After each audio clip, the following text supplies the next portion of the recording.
through. Looks like it's taking longer to go. Okay, I am live. Okay.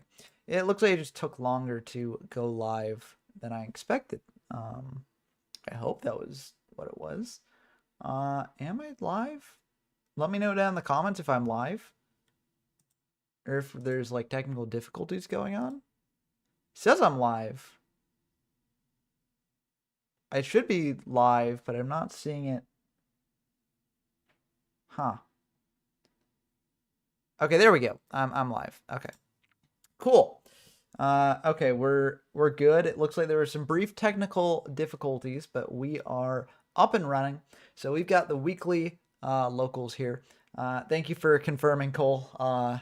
Yeah, that was kind of weird. I was just like, I don't see it coming up here. But luckily, it looks like we're back in business here. And we got a pretty fun locals tonight. We're back to Yugi-Kaiba. I don't normally repeat the locals that quickly. I normally try and wait longer than just a couple weeks. But there's going to be a Yugi-Kaiba tournament in Format Library starting tomorrow. So I figured this would be good for practice for people. And since it seems like this is all we're going to get here, we've got our bracket loaded up with 7 players. A bit smaller than we've had in the past, but it's still a pretty good amount here. So, okay, we're going to shuffle the seeds, and then let's just start the tournament. So we got 7 people going. It looks like Danny does have a bye. With 7, there is 1 person with a bye, which is a little bit unfortunate, but it should still be a fun tournament nonetheless. So we got the bracket set up. Let me send that to the locals channel in my Discord. And if you ever want to be in any of these locals for yourself in the future, then definitely head on over to the Discord, links in the description. And it's a great place to find games in these formats. But yeah, G-Lam says Yugi-Kaiba looks fun. I love how cheap the decks are to build. Yeah, in paper, this is probably as good as you're going to get. And so it's just really fun. And also having the paper cards is just really good for just, nostalgia, right? Like these are a lot of great cards that I have a lot of fond childhood memories of because this is like from my youth back in the old days. And so it's just fun to have them. So yeah, we've got, I should join the voice chat here for everyone if people do want to jump in here. But yeah, I did shuffle these seeds. I did that. I think on camera. I just clicked the shuffle thing before starting the tournament. But that's just how it worked out. Looks like we've got our first match going on between Dump Truck and Soul 65. So let's dive into this game, see how it's starting. And we already see the Souls on a 42 card deck, so a little bit spicy. Normally you don't see that in this format unless they're on stall, which Soul very well could be. But generally stall decks go up to 43. I think largely for the Pot of Greed math, they don't necessarily want to go down to 40 after a Pot of Greed. They want to still have 1 extra card in deck. But yeah, it should be good. Hello, Cole. Welcome to the stream. Yeah, happy to have you here with us. I'm gonna be the DJ for this evening. Nice. As long as you don't play any music that'll get me in trouble, it should be all good. It's all copyright-free karaoke. Perfect. That's all I asked for. We're starting off with some pretty basic Yugi-Kaiba plays here. It looks like Soul might be on stall mill, honestly, with Ultimate Offering and a 2K Defender on field. Very well could be. So, what do you think of the stall mill deck in this format? So I have not explored Yugi-Kaiba at all. I've just seen a couple videos, but it seems to me like mill in this format doesn't even have any mill cards. Yeah, the closest thing you can get to that is like card destruction, which is, it's used in like Empty Jar in the future. But it's not really what most people think of as a mill card, like devoted mill card at least.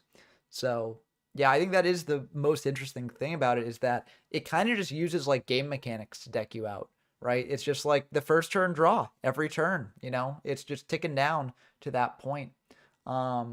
So yeah, it's a very interesting deck and one that can only really work in this sort of format. So you see it in like Yugi-Kaiba and you also see it in SDYK, but I'm glad, honestly, it's restricted to these two formats, because if it continued to be very, very good, then it would be a bit worrying potentially. I think it's the only time in history I've seen Ultimate Offering in a stall deck. Yeah, Ultimate Offering is super cool. It's just like, looks like we had one entrant who joined just a little bit too late. Uh, yeah, unfortunately we started. Uh, The actually, soul quits in I could add protest. them to. Uh, I think I can add them in because we have 8. So I think there should be a way to do that on Challenge, because Danny has a bye. So it's like I just set them up facing Danny. So And Soul is taking the stall to a whole new level. let's see. I'm gonna try and do this. How do I do this? I probably have to. And we can just have them play Danny. Um, yeah. So I'll message them on. Yeah. Um, not sure how to add on Challenge.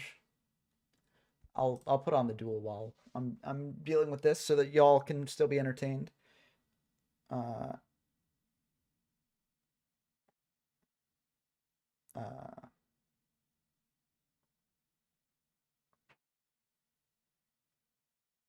Dump Truck summons Neo the Magical Swordsman in attack mode. that is an iconic card from this. Oh, definitely. Yeah, like Neo and Battleox getting their time to shine is just really fun. Because I remember those cards being like very iconic, uh, for just normal monsters that, back in the day we weren't really thinking in terms of like what was meta viable or super competitive, or at least most of us. So, like, I don't know, you just see a cool normal monster and you're like, whoa, this guy has a lot of attack, and you just like, oh, this is neat. I wonder if I can play him. So I know that I had just a pile of monsters in my deck who were just randomly thrown together because I thought they looked cool. The only time I've ever even considered playing Yugi-Kaiba, when I watch Yugi-Kaiba, 99% of the time, I think I don't want to ever play this. And then the 1% of the time is when I see Neo the Magic Swordsman on the field and I say, okay, I kind of want to play this. Yeah, it's funny because like I feel like there is that sort of, oh, whoa, wait. Blue Polymerization Eyes Ultimate. here. Oh, I wish it was Blue Eyes Ultimate, but it looks like it's going to be another dragon, Metal Dragon. So very cool to see here. Yeah, 1850 attack. I just played Yu-Gi-Oh! Forbidden Memories, and this card was an MVP because if I had a weak dragon and a machine, I could fuse it into Metal Dragon, and you combine that with a Thunder monster, you get the iconic twin-headed Thunder Dragon, which is like the strongest card you can really get to as the player in that game. Yeah, and you really need that for some of the bosses that you'll face. I mean, I've seen videos on Forbidden Memories, like run throughs, and it just seems insane. Like the top bosses of the game are just super super difficult. Yeah, like there's only one viable strategy in the entire game, and it is twin-headed Thunder Dragon spam, which is that's so broken. It's the only viable way to beat the game. That has 2,800 attack, which sounds like a lot, but the final boss is just normal summon, perfectly ultimate Great Moth, Gate Guardian, Blue Eyes Ultimate Dragon. They just normal summon these things. This is why those monsters got nerfed in the TCG. They were too Yeah, strong in Forbidden Memories. it couldn't be normal summoned. Yeah. Those are some great games though. Dude, I people who played it as a kid, like before the internet, Oh, like wait. Sorry to interrupt. It was just oh yeah, this you're is a bit of fine. a spicy play, but I think it makes sense because your Metal Dragon is dying here either way. But if it is, oh wow, okay, Reaper on the card. So Reaper actually activates after the damage, or after like the window in which you can use Now was Dump reinforcements. trying to activate reinforcements? But yeah, Dump Truck is trying to activate it, but the targeting Yes. happened Well, after reinforcements. So let me just actually message them, uh, just to yeah, the flip effects activate after damage count. yeah, happens after damage. Yeah. Don't worry, I got you, dump truck. Sent the message. So yeah. This is another nice thing about watching the streams. You can just resolve ruling questions. Guys, there's not enough hype in the chat. If you're here tonight, let me see. What's your favorite card in Yugi-Kaiba format? Oh yeah, and also, if you're here tonight, thank you for joining. After.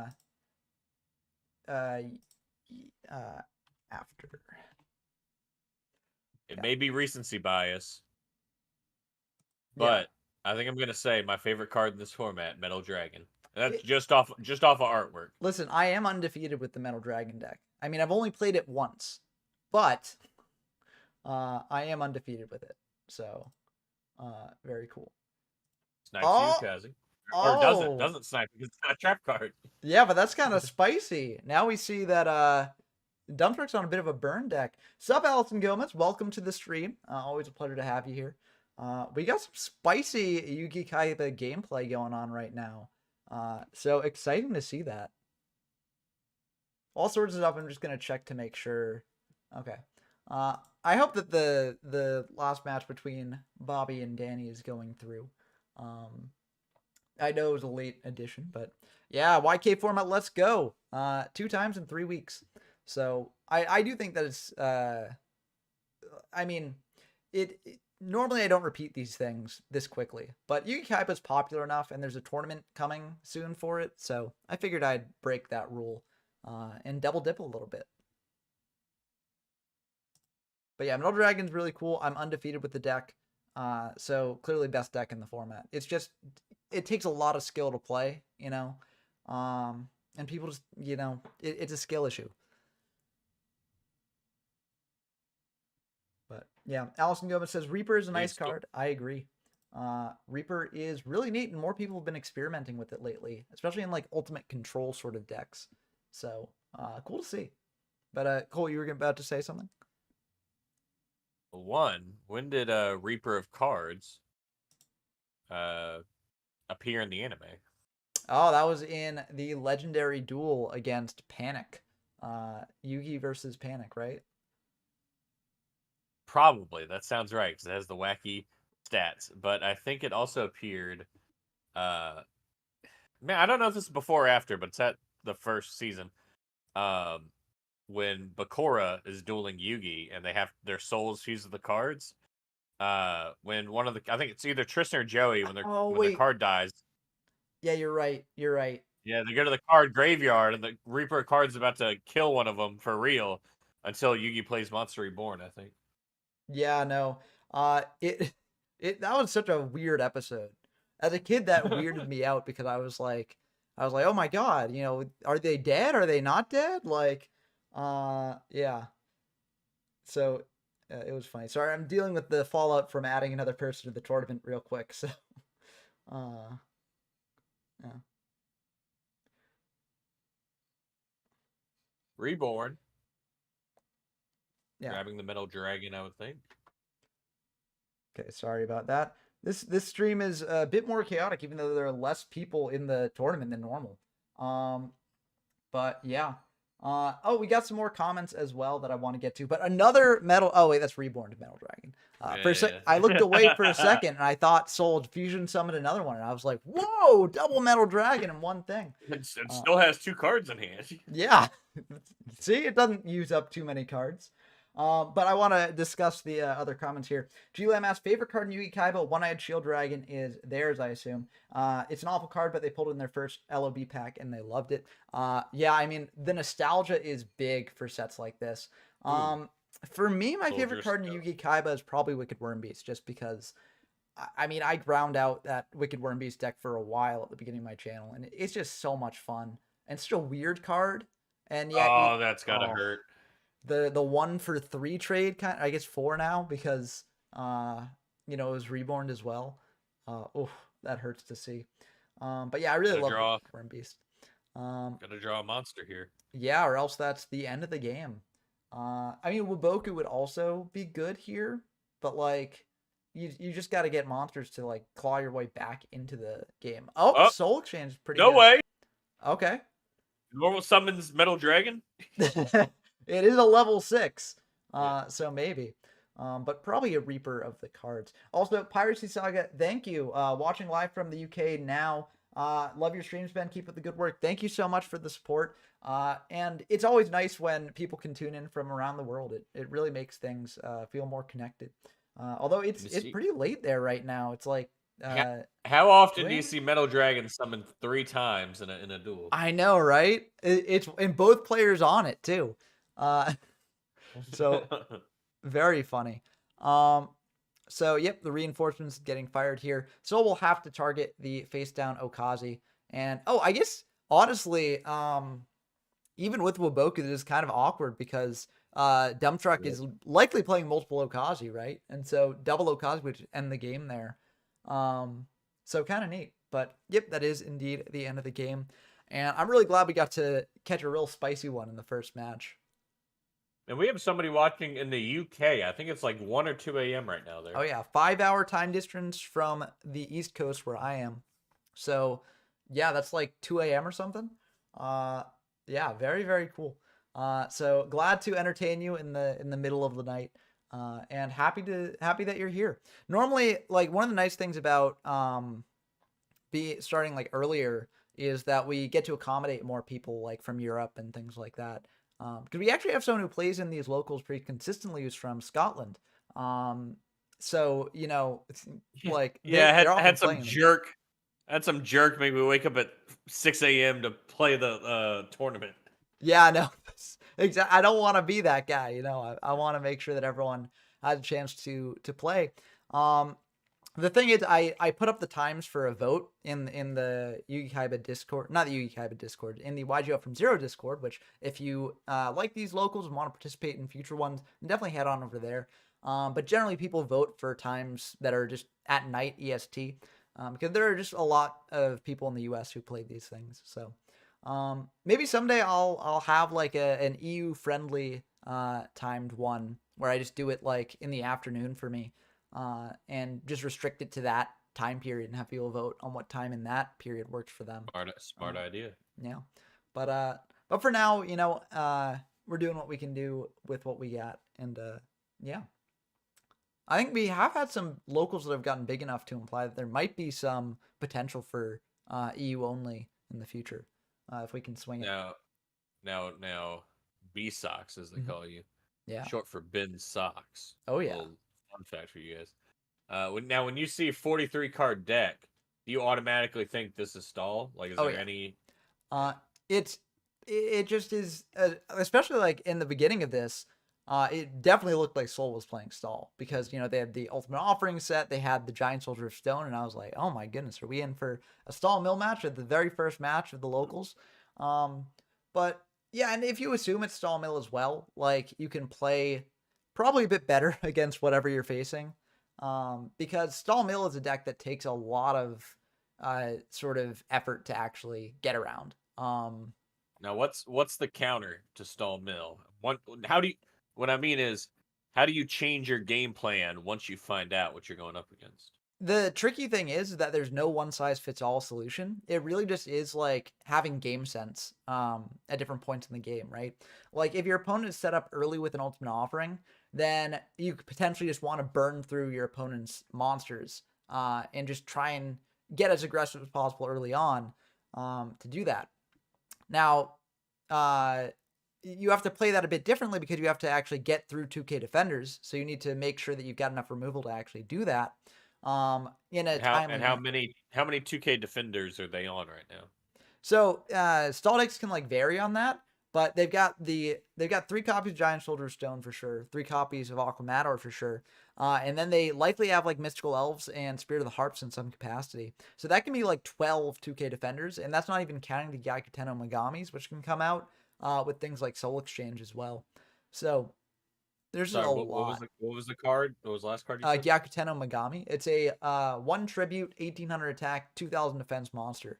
So basically, Oh, the woman, right, with yeah, like the yeah, the crown. woman, yeah, the goddess, I believe. I forget the exact Yeah, translation, but yeah. When I was a kid, and I like kind of like okay, I don't know if we talked about this on a stream before, but as a kid, I didn't assume a card's power solely off of its stats. I kind of like Mm, make like if they had 1800 attack, but they look stronger than a 1900 attack monster, I'm like, he's the stronger one.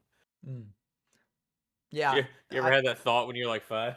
yeah, no, I would be like, "Oh wow, this thing looks really cool." Like Kozaki, for instance, I'd be like, "Wow, this is a fiend who's a scientist, and Yeah, he's looking intimidating." I'm like, "This guy must be strong," especially because he shows up in so much lore. Because you read the lore and you're like connecting everything yeah. together. Goddess of Victory or something like that. Thank you, Necromancy for Kids. Also happy to have you in the stream. And be sure to check out Necromancy for Kids YouTube channel as well. They do great goat content.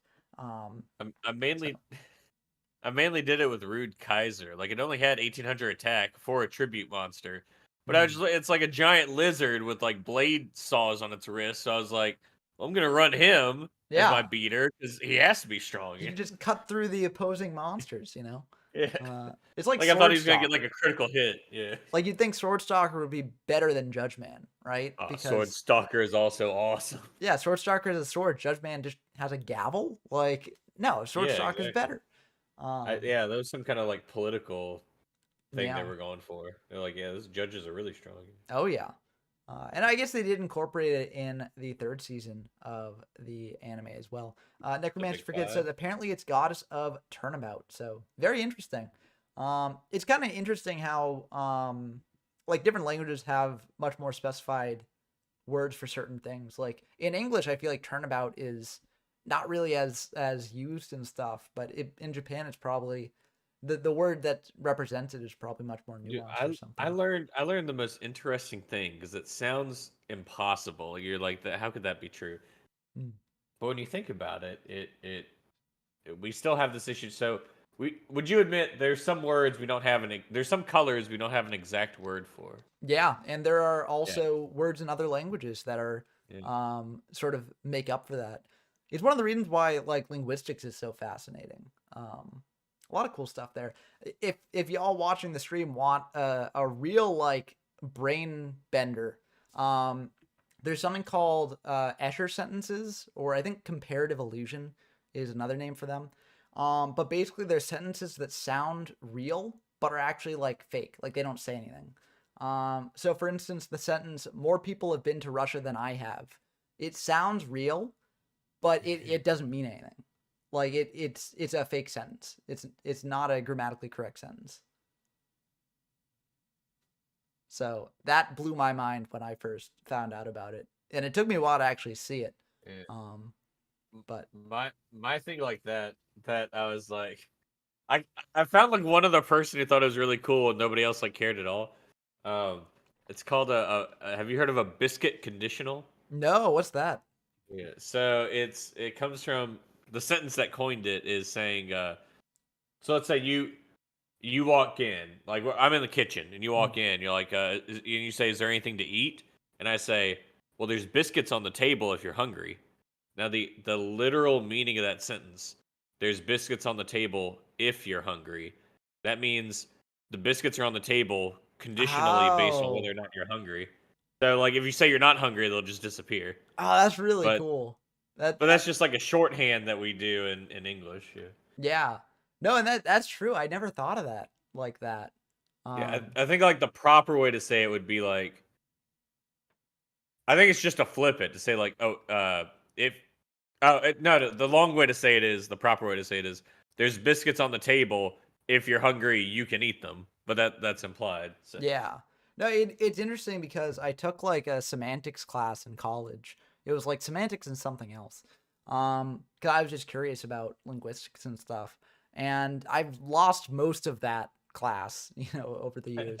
But there was something where it was basically like when we're speaking, we're sort of omitting we don't like say everything that we know, and that extra knowledge sort of like supplements our sentences. So it fills in things to our sentences that we don't have to say. So for instance, in like the biscuit conditional thing, because we know that the other person said, basically like I'm hungry.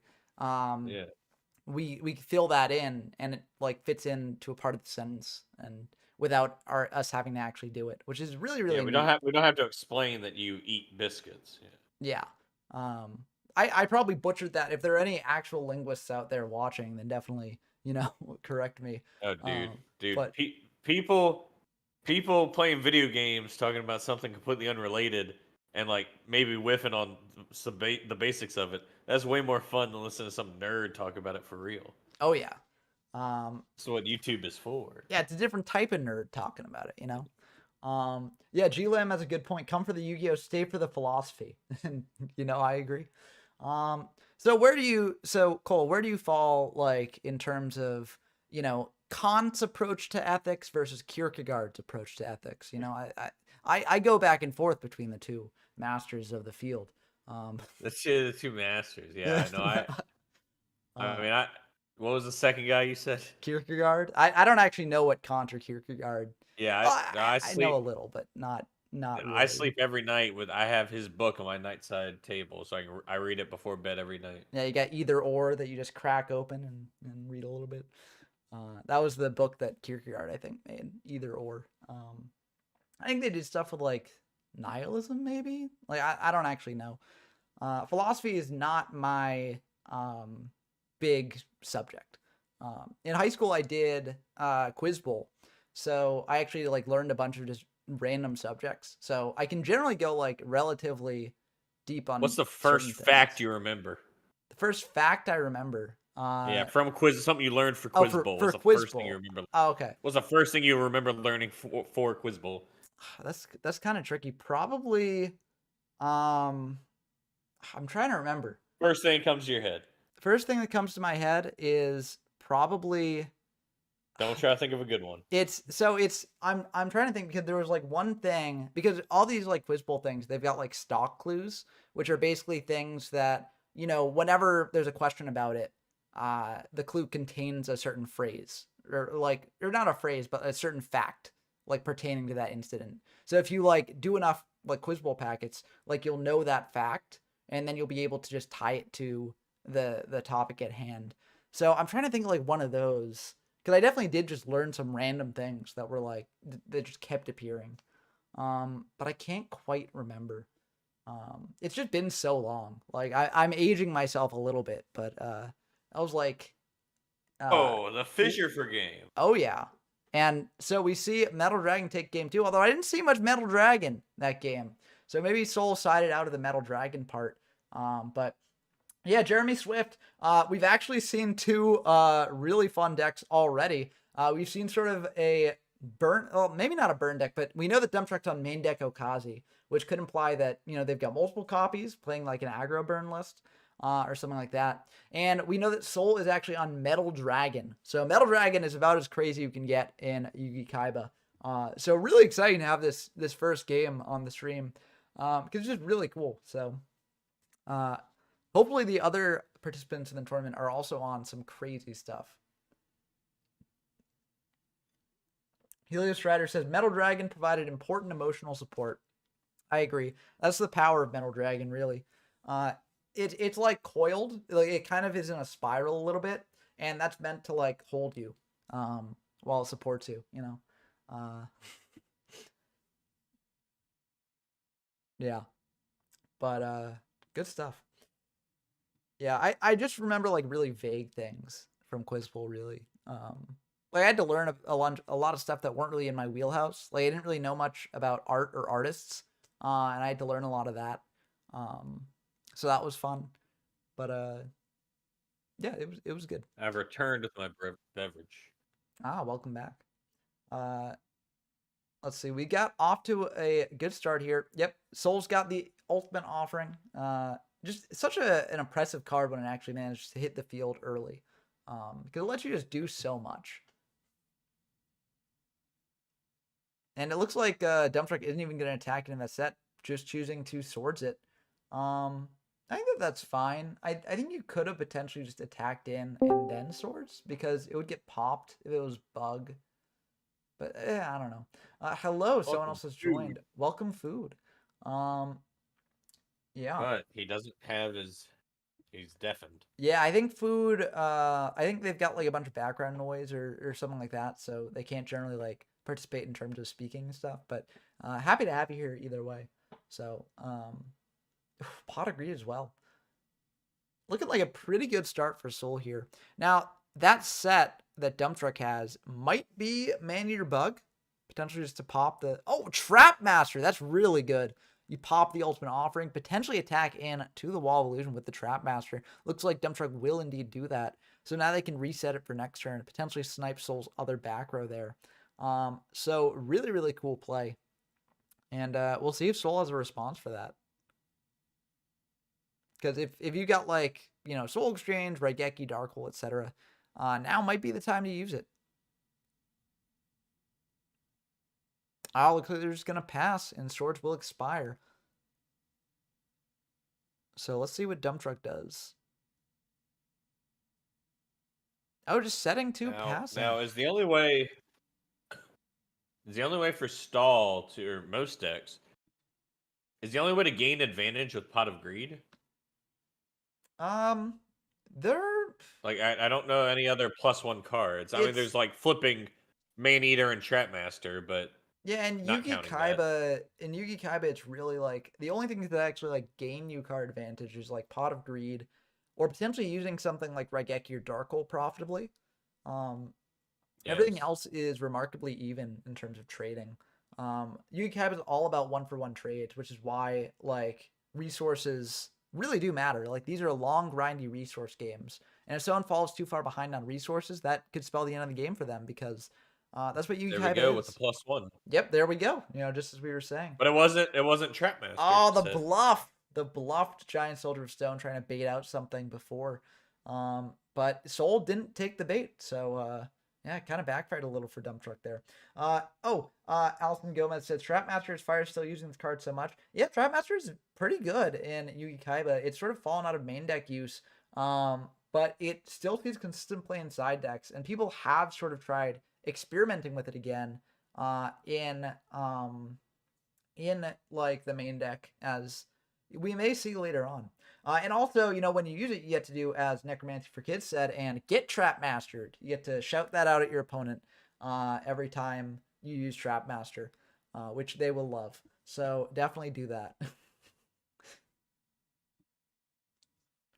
I will say, like, sometimes when I play, I'm just like, I embrace the full, anime watching kid within me.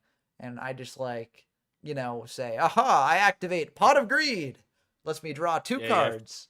When Trap Master flips upside, right set up, you have to yell, "You've activated my Trap Master." Oh, that's good. I like that.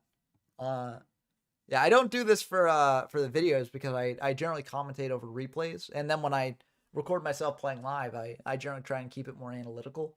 But if it's just me, I'm just doing my thing. I occasionally just go crazy, so it's fun though. But I think solely for your Discord, I think you should add a rule that in Yugi-Kaiba, either Battle Ox or Neo the Magic Swordsman actually wins the fight. One of them has like a type advantage. Well, the reason I don't want to do that, the reason I don't want to do that, it's a terrible idea. It's a cool idea. The reason I don't want to do that is because they're equipped decks the whole point of them is to get like Battle Ox over Neo with like an equip or something. So in this format, yeah, there's Earth equip, Dark equip. There's also, is it just like the +300 things that are like very specific? Not very good equip cards, mind you, but they're there, so people do play. And I remember as a kid, I think the main equip I had was like Sword of Dark Destruction or something. Yeah, that's actually a major equip card in this format. Like that's the basis of the Dark equip deck. Wow, nothing to contest the bug or anything. I mean, I guess Dark Hole's there, but no, just wall. That's kind of interesting. But yeah, we got some great comments in the YouTube chat as well. Alison Gomez says, a lot of cards in this format need a good mindset to be played. And I agree with that 100%. Like, this is a very skillful format, and you really do need to, like, I mean, that's part of the fun of it, right? Like, the card pool is so restrictive that, like, you need to know how to get the most out of every one of your cards. And players who can do that can do really, really well. We got likely a Reaper set there, I assume.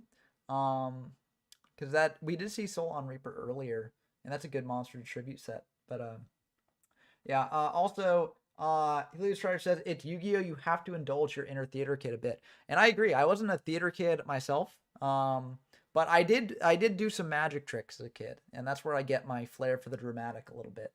Um, and Raindan says Battlelock should always win. In the Octagon, Neo is toast. And oh, we got a set Summon Skull. Yep, Trap Hole will come down there, but I think that setting the Summon Skull was a good idea because you dodge around Fisher, which I do think is important to do. But yeah, very interesting game state. Demtruck's in kind of a bad position, but it seems like Soul is kind of monster-like potentially. So tough to say who's favored at this point. I think Soul is still favored, just because they're up one card, and also they've got a lot more life points than Demtruck. But yeah, curious to see who actually comes out on top here.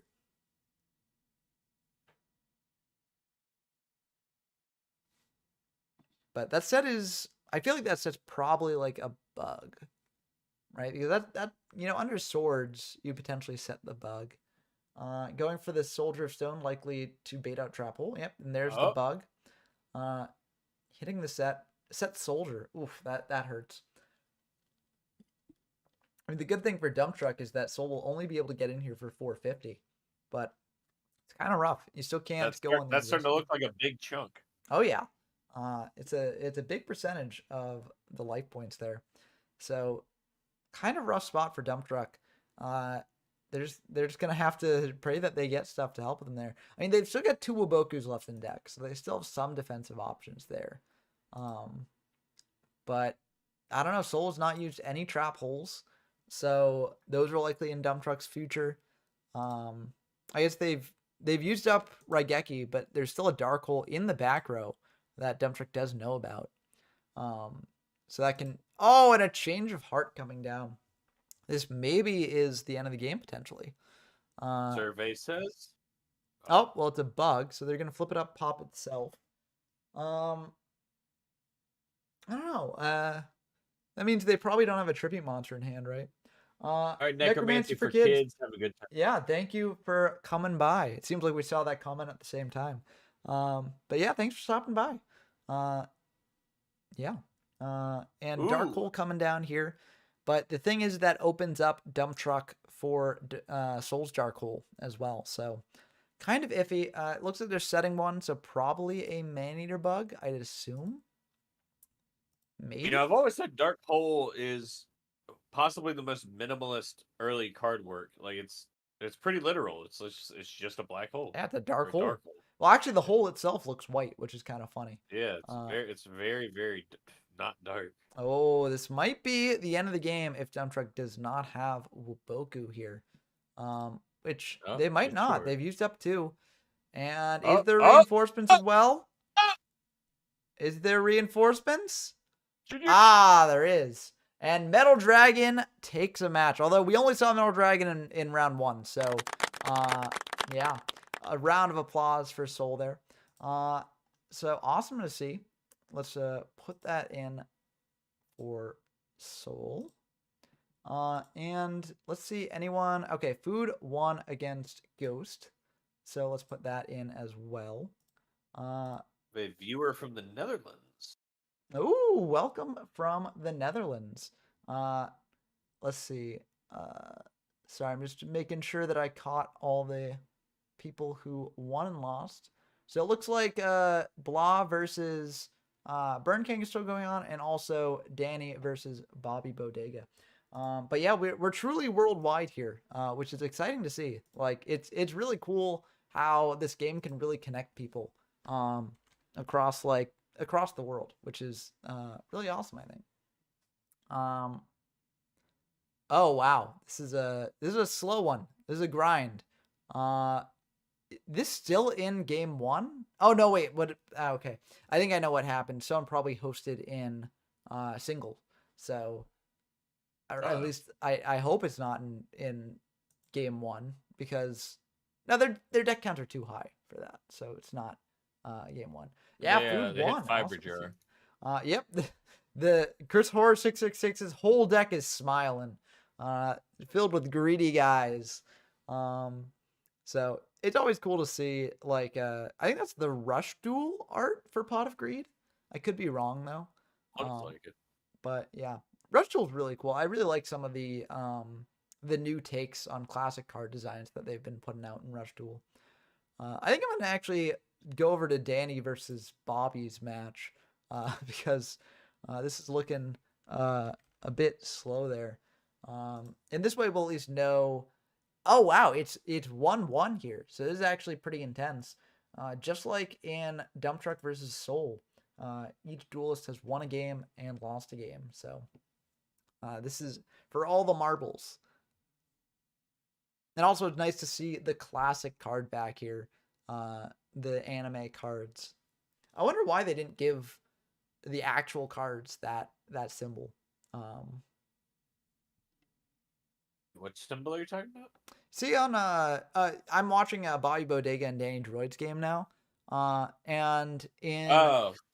yeah, I switched over because the other game was a bit slow. So and I wasn't sure what game they were in.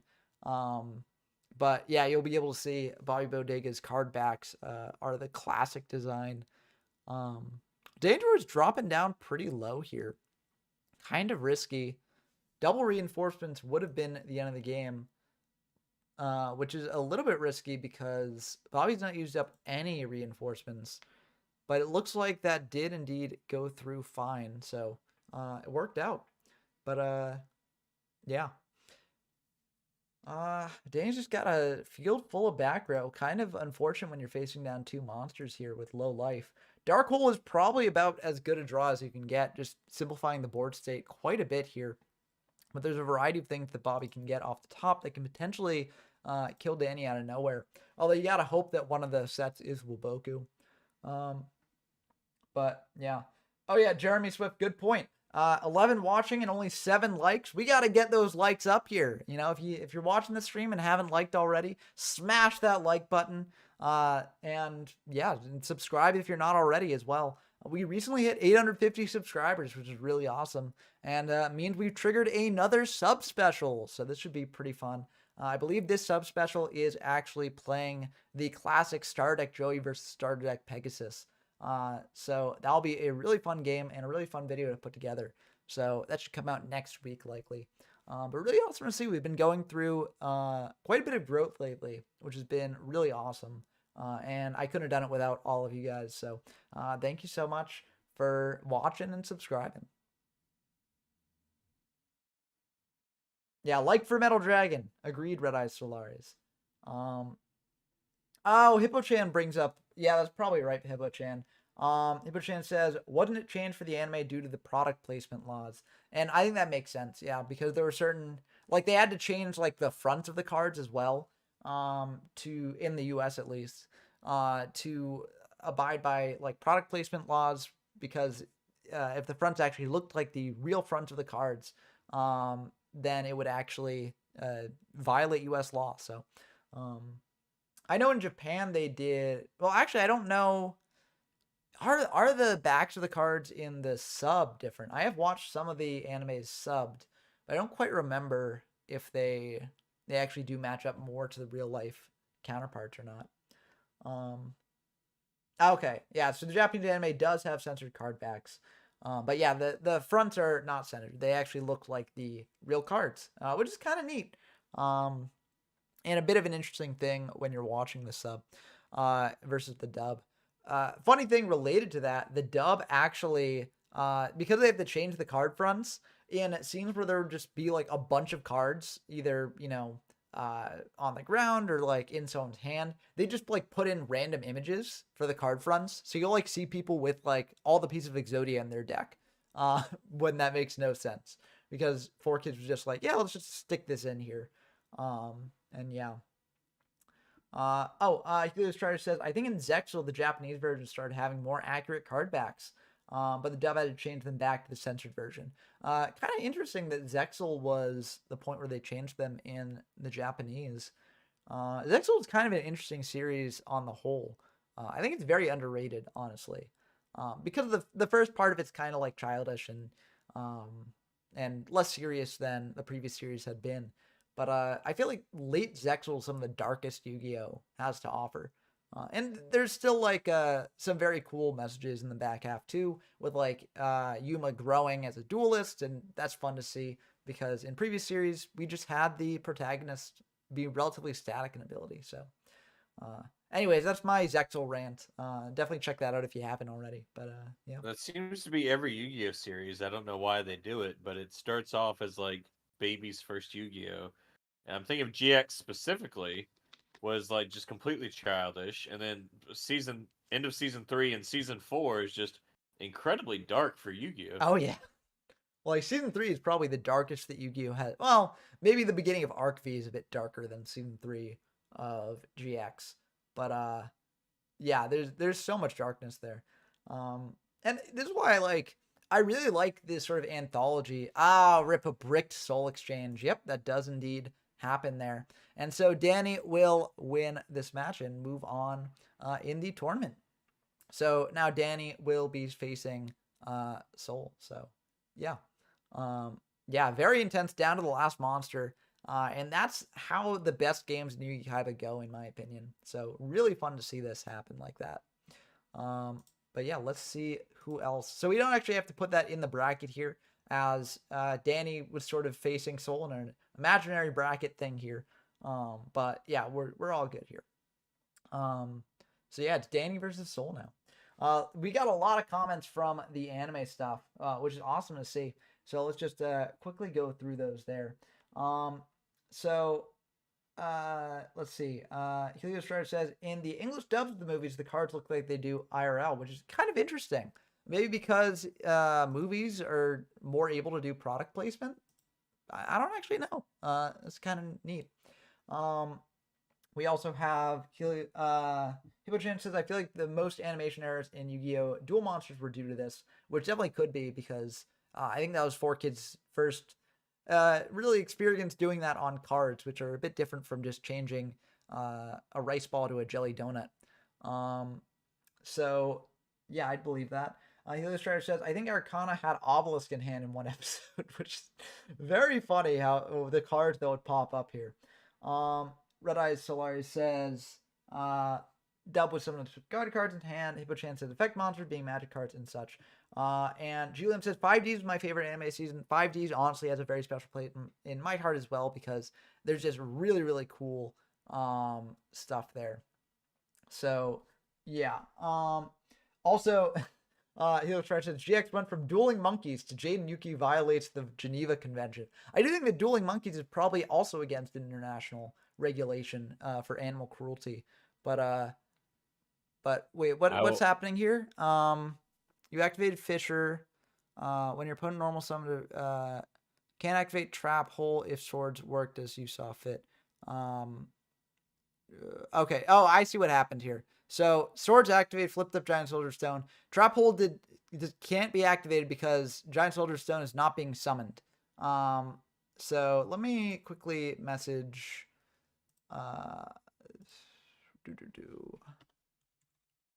Oops, that's pretty embarrassing. Yeah, I mean that happens. You know, different people have different knowledges of the game.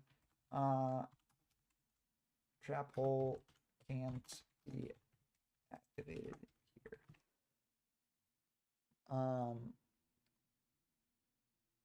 Yeah. So yeah, this can happen. But you know, everyone starts at different points in the game. So, yeah. Let's see. To me, nothing can beat the OG series of Alison Gomez. And yeah, I mean, there's a charm to that. Like that was my first Yu-Gi-Oh series, as I think it was for many. And I mean, it's just like so many classic scenes in that original anime, so many classic characters too, and it really became a pop culture sensation in a way that its sequel series did not. Which you know, it's a classic. Okay, interesting. Helix Trier checked and they saw that both the English and Japanese versions of Zexal have weird card backs. So kind of weird there. Maybe they're just mixing up the card design in general.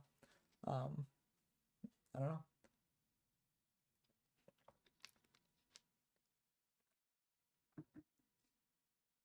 Yeah, it looks like there's still a bit of a grind game here.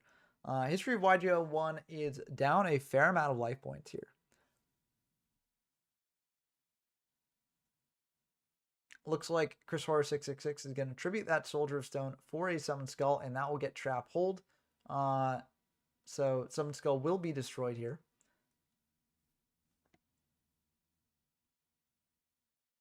Which is, probably the best value that a Trap Hold can get. You always feel happy when you Trap Hold a Summoned Skull. Looks like History of YGO 1 is going to set 1, pass back. Fissure on the stone. That's really rough for History of YGO 1. This could be the end of the game if History of YGO 1 doesn't have like a Waboku or... Oh, end of main 1 is probably going to be an Ultimate Offering being activated here. So, yeah. Mysterious Puppeteer has a kind of interesting effect. I mean, the original text from STYK says Alison Gomez, and that's very true. There are some like weird like rulings things with Mysterious Puppeteer. I remember like people like, or I don't know. I think its effect like changes from how it originally works to later, because I think when it originally came out, I think like when you normal summon Mysterious Puppeteer itself, you do gain the 500 life points as well. I think. I remember I was testing this out in like an automated simulator that had like a goat version of the card and a regular version of the card, and one of them did trigger on Mysterious Puppeteer's normal summon. So, I was always confused by that, but I think that I don't know. It's kind of weird. But if anyone knows more about that, then let me know in the comments. I think all like modern, not even modern is even the wrong word, but like pretty much every card after that had an effect that activates on the summon of a card, they never applied to themselves. But I think Mysterious Puppeteer was the only one that ever applied to itself.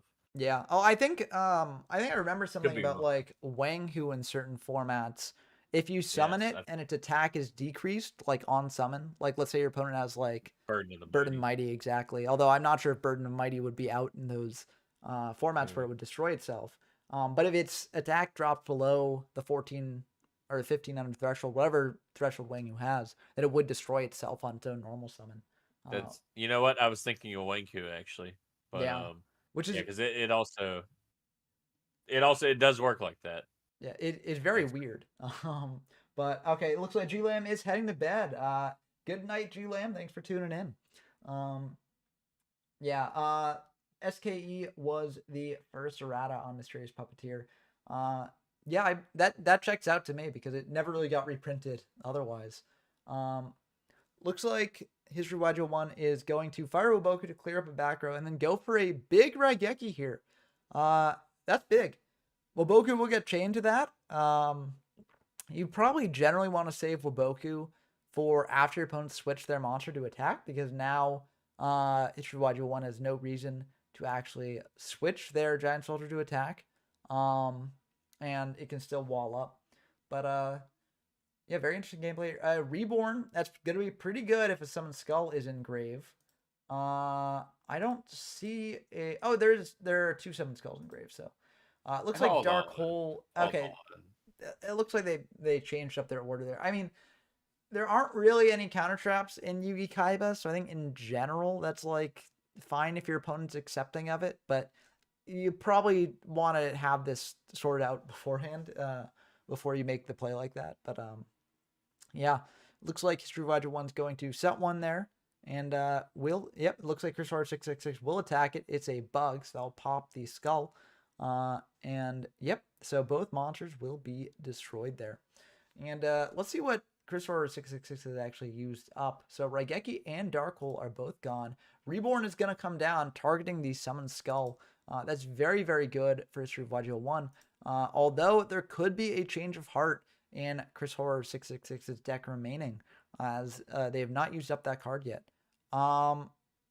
Okay, so that has to get sent to grave. Okay, cool. This is a very hectic game, it looks like, but down to the wire. And the best Yugi-Kaiba games can indeed go down to the wire. It looks like History of Elijah 1 is on a stall deck of some sort. So, these games can go a bit long. It Well, does it's gonna happen. lose, isn't it? If he's stalling. Yeah, if the deck is based around deck out, I mean, card destruction can help that a bit. But I mean, if your opponent's keeping their hand down low, then card destruction won't help here. So, a bit rough for History of Elijah 1. They're in a bit of a tough spot. Let's see So two what. things about the anime. Mhm. One, 5Ds was in fact the best anime series. But Yu-Gi-Oh! I never watched far enough in Yu-Gi-Oh! GX, so I didn't know this. But in season 3, a character wins with Exodia, Yeah. but then also brings it to the real world and rides on its shoulder. Yes. That was Adrian Gecko, I He's believe. yes, going to face you. He defeated Aster with Exodius, which I didn't know that's what Exodius was from. Yeah. Um, and then went go face Ubel with Exodia. Yeah, no. The Exodia stuff in GX was very, very cool. I mean, or at least I liked it. Like you brought Necros in, I think, or no, it wasn't Necros. Necros It was the was level season 10 that three of. special summons itself, Exodius. Yeah, it's Exodius, yeah. But it was cool to see it happen that way. Looks like the Soul Exchange is coming down for a Judgment here. That will get trap hold preemptively by History of YGO1. It makes sense. It clears up a back row here as well. Yep, it was indeed Adrian Gecko. So a Duelist 2 also used Cloudians, which is a very, very neat strategy. So, I have a soft spot in my heart for Adrian Gecko because anyone who tries to make Cloudians work deserves it. Helio Strider says Anime Exodius was a lot stronger than the TCG version, and I can definitely believe that. Another wow, Soul Exchange times 2 for another big monster here, and it cannot attack via Soul Exchange. It prevents you from attacking the turn that it's used. But still, this is a threat on field for History of YGO1 to deal with here. So Fisher will deal with that Summon Skull, though. So, pretty good in this situation. The worrying thing is, Change of Heart has still not been used. But, I mean, I think History of YG1 has to commit to board because, if their opponent does get Change of Heart and they use it, they need to have life points to spend on Ultimate Offering there. So, yeah. Yeah, GX honestly I have a really soft spot for GX as well. Because it's just like I don't know, it's hanging out with the crew in the schoolyard, very very fun stuff, and I mean I don't know, it's just a classic. So, um, yeah, I guess there's recency bias that could be at play as well here, Helio Strider, but it's just a really fun series, no matter how you slice it. So, very good. And it looks like History Wide One's going to go for a Waboku here instead of paying that last 5 for Ultimate Offering. Very interesting.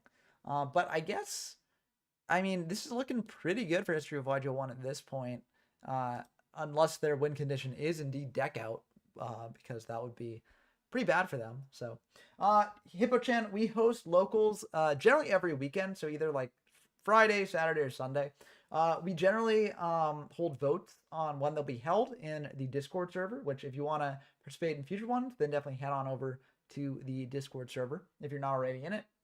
But generally at the start of the week, I'll announce that we're the format that's in the locals, and then people will just vote on what time works best. This week we did Saturday because there's a Yugi-Kaiba tournament happening tomorrow, so I figured this would be good practice. But yeah, definitely stop by for future ones. And thank you for stopping by, Allison Gomez. Always a pleasure to have you on. But yeah, so definitely look out for future local streams pretty much every weekend. And if you want to know exactly when they'll take place before they happen, definitely check the Discord server. So yeah, thank you, Allison.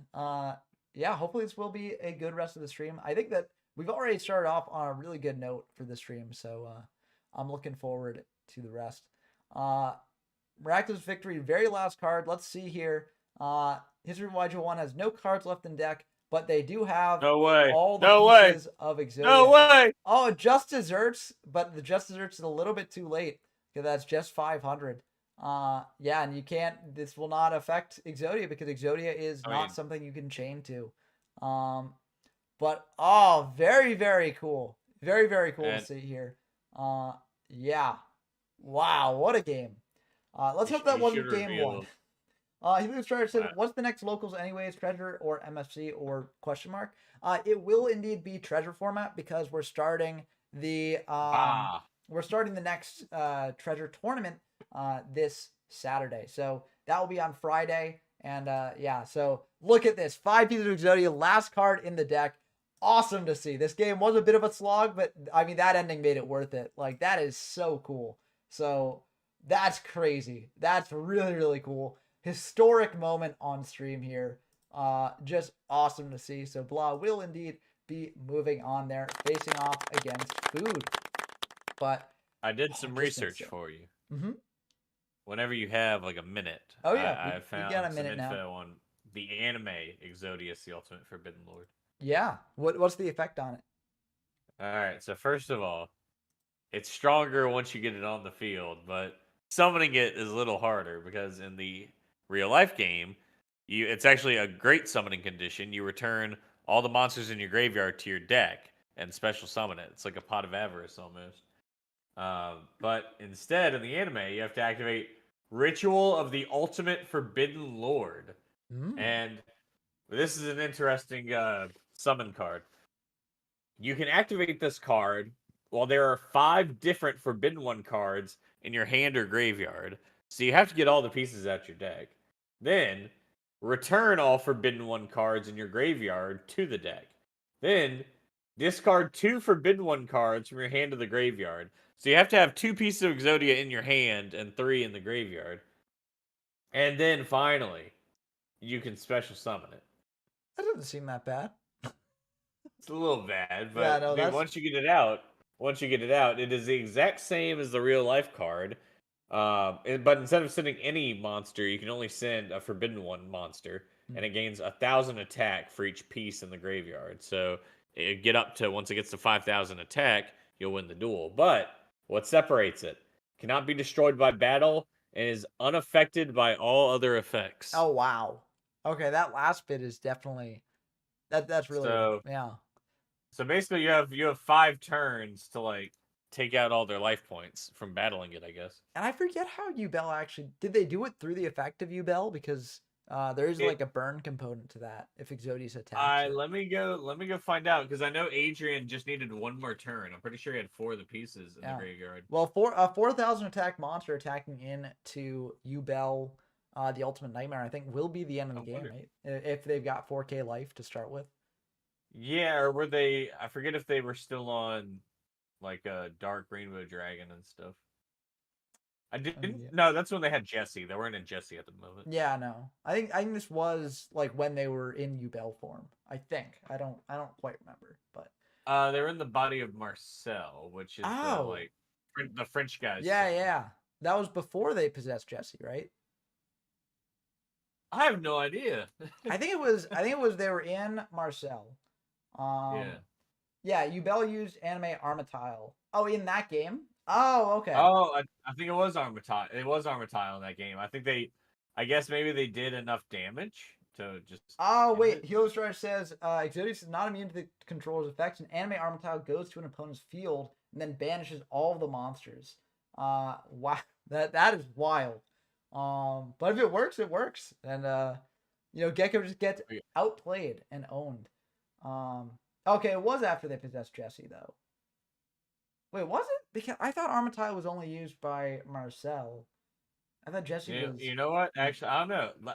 Now I'm wondering if they were finding Jesse. No, wait. Okay, I think it could be. Yeah, I think Jesse 'Cause makes I saw a picture of him fighting Marcel. Jesse makes I more swear. sense. Jesse does make more sense in terms of like the timeline of when this happens because I don't think that Gecko had Exodius when they like initially went into the. Like they went into like the alternate dimension, like the entire academy Okay, did, yeah. So and then it that was was when. Adrian was fighting Jesse, but Okay, why did I see Marcel earlier? yeah. Uh, Okay. Yeah. That's what it is. Yeah. Helios Strike says, nope, Yubel just held on the Sacred Beast. Helios Strike also said it's one of the best duels in the anime. I need to go back and rewatch it because I watched like season 3 of GX like a long time ago. And I remember really enjoying it because it was so dark. But I mean, I don't know. Like I just need to go back and rewatch a lot of Yu-Gi-Oh! Cause it's just a blast to go through again and sort of revisit the childhood memories and see everything also from like a different perspective as well. Um, just having played the game more.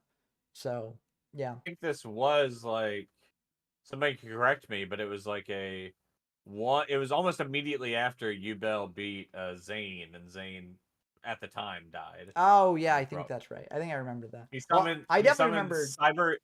Yeah, I sorry. definitely remember Zane dying, but yeah. So but I think it did. Also remember. I think after that, you both was basically like, "Who's next?" and Adrian stepped up or something. Or I don't know. Zane had Cyber and Dragon with 16,000 attack points, and then took 16,000 damage from Power Bond. Yeah, and then had a heart attack. So yeah. And season 3 of GX was so good. Yeah, I've never seen season 4, but I think I've seen the final fight. I didn't know that. I think that's where Tragodia comes from. Is the season 4 final boss? I think it was the. I thought that was. I thought Trag came from the manga, or maybe it's in both. Maybe It might be both. Maybe it's manga. Yeah, Raindan says, "Oh man, I've only ever seen season 0 and 1." Well, season 0 is more than a lot of people see, to be fair, because it's sort of like not officially acknowledged as like a part of the Yu-Gi-Oh series. But yeah, no, it's fun. So Hero Strider says they use Crystal Beast against Zane, then switch to the Sacred Beast / Bellburn for the next duel. So yeah, Trag's from the manga. Okay, yeah. Because I thought I remembered Trag being from the manga. Necrosphere or something. Yes, yeah, the 4,000 attack fiend monster. Yeah, but I forget what its ability is. Like in the actual Darkness game. Neosphere. That's what it was. Yeah, Darkness Neosphere. What was that again? Because I remember it was like shockingly easy to get out. It had like I think it had a different ability in the anime than the actual card game, which is par for the course. Okay, Darkness Neosphere. This card cannot be special summoned except by sending one fiend-type monster you control and one fiend-type monster from your hand to the graveyard when your opponent's monster declares an attack. But so it's like a -2, but it's a 4,000 attack monster. Yeah, and also it's got a pretty good effect on field too, I think, right? It can't be destroyed, sorta. It can't be destroyed by battle, which how often does that come up? I guess with a 4,000 attack monster. Yeah. And then once per turn, you return all face-up trap cards you control. So I guess maybe you could loop Call the Haunted. That's really all I can think of. Yeah. It heals you 4,000 life points at the end of each turn. I think that's the anime. Yeah. Well, the anime is what I was thinking of because I was trying to remember what it did in the anime. But yeah, I think in the actual TCG, it's not really the best. Although I'm sure people tried to make it work, and I'm sure I'll be trying to make it work when we reach that point. But yeah. Oh, protect itself against Honest. Oh, that is funny. Yeah. Because he used Honest in the anime. Yeah, I'm pretty sure Honest was like the counter to Dark Neosphere. Maybe I don't quite. I'm much shadier on season 4 than I am on the rest of. It was never dubbed. Yeah, exactly. So and then 5Ds also not dubbed. Yeah, 5Ds. Well, 5Ds. I feel like they did. I feel they didn't do the Mechlord Emperors. Yeah, but they did it a bit dirtier than they did GX because like when you're watching GX as a kid, right? Just the dub. And then it ended. I viscerally remember when GX ended because it ended on a note that made it seem like, Jaden died and then that was it. And then it's like no closure beyond that. So as a kid, I looked up like what happened? What is there more and stuff? And then I found like, oh yeah, there's a season 4 that's not being dubbed. And so I was like, oh, okay, well there's season 4. So now I can look into that. But with 5Ds, it feels like, they make it seem like they defeat the final boss and everything's like fine and dandy in the dub. And so like as a kid, I didn't think that they'd cut stuff from 5Ds because I was just like, okay, well that's how it ends. It was kind of underwhelming, but that's that. But then later I found out they cut like all the MechLord stuff where they're going into Zone's like temple and stuff. They also cut out like all the stuff with Sherry. I mean, she was in the dub, but they didn't really do anything with her. So yeah, they cut out a lot from 5Ds, which is unfortunate because it's good stuff. But yeah. Oh, also, what sucks for Adrian is he had to sacrifice his childhood friend to summon Exodia, and then Oh, I remember that. He proceeded to lose. Like, damn. Well, at least the friend got to go out thinking like, oh, my sacrifice is worth it. You know, he's got a super powerful monster. This is all Yeah. worth it. But yeah, Adrian has to live with the shame. Or I think Adrian got killed by that because they were just killing people left and right in that season of GX. Yeah, I remember like I feel like I never saw any of season 3 of GX as a kid. I don't know why, but I do vaguely remember like turning on the flipping channels and seeing like the Dark World monsters like being duelist. I was like, what's going on? Yeah. Oh, Raindance asks, is reading the manga worth it? I think it depends on which manga you're referring to. I think that the original Yu-Gi-Oh manga definitely worth reading. Like, especially if you're a fan of the Yu-Gi-Oh anime. It's really cool to see how the series changed over time. And also like Takahashi is a legend for a reason. So I think the original manga definitely worth reading. After that, it's a bit iffier because the mangas are basically like alternate takes on the characters. It's weird. Like, I don't think there's any manga plot after the original manga that actually matches one to one with its anime, which is really really wild. And there are some really strange changes that some of them make. Like Arc V is the one that stood out to me the most because in Arc V's manga, it turns out at the end that the whole thing has been Back to the Future, because basically like the female love interest is actually the protagonist's mother, and like it's wild. It's very strange, but yeah. So I think the future mangas are still fun. Like, I'm not saying don't read them, but they're definitely very different experiences than the original. So yeah. Also, Helios Strider says, Adrian and Yubel keep dueling for 6 turns after Exodius is destroyed. Okay, so not instant death. Yeah. Oh, and Yubel says, you don't need that thing to duel. Guess you didn't need to sacrifice your soul after all. Oh, that is a burn. Damn.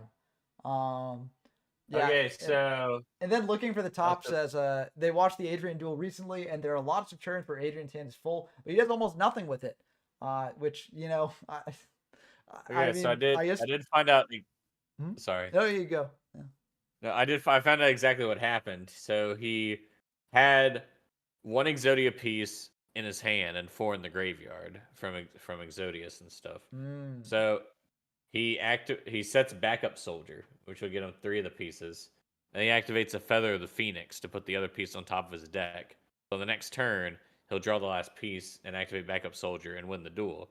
But then Yubel summons a card that would only appear in jank decks for nearly a decade until it was finally banned immediately when Lynx came out. Samsara Yubel summons Grinder Golem to Adrian's field, which special summons 2 Grinder Golem tokens, tributes her Yubel. Yubel attacks Grinder Golem, and the burn damage kills Adrian before it can draw the last piece. You know, if I had a nickel for every Yubel monster that, you know, was jank until Lynx came out and then got promptly banned, I'd have 2 nickels. But it's weird that I'd have 2, you know? Is it Samsara Lotus? Samsara Lotus, yeah, that was another Yubel card.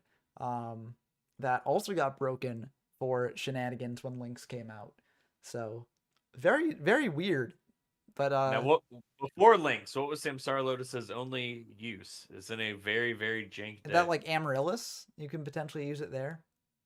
Maybe. I was thinking of Arcana Force the World. It's the only card that lets you loop its turn skip forever. Yeah, no, that's a very funny application. I love the World, honestly.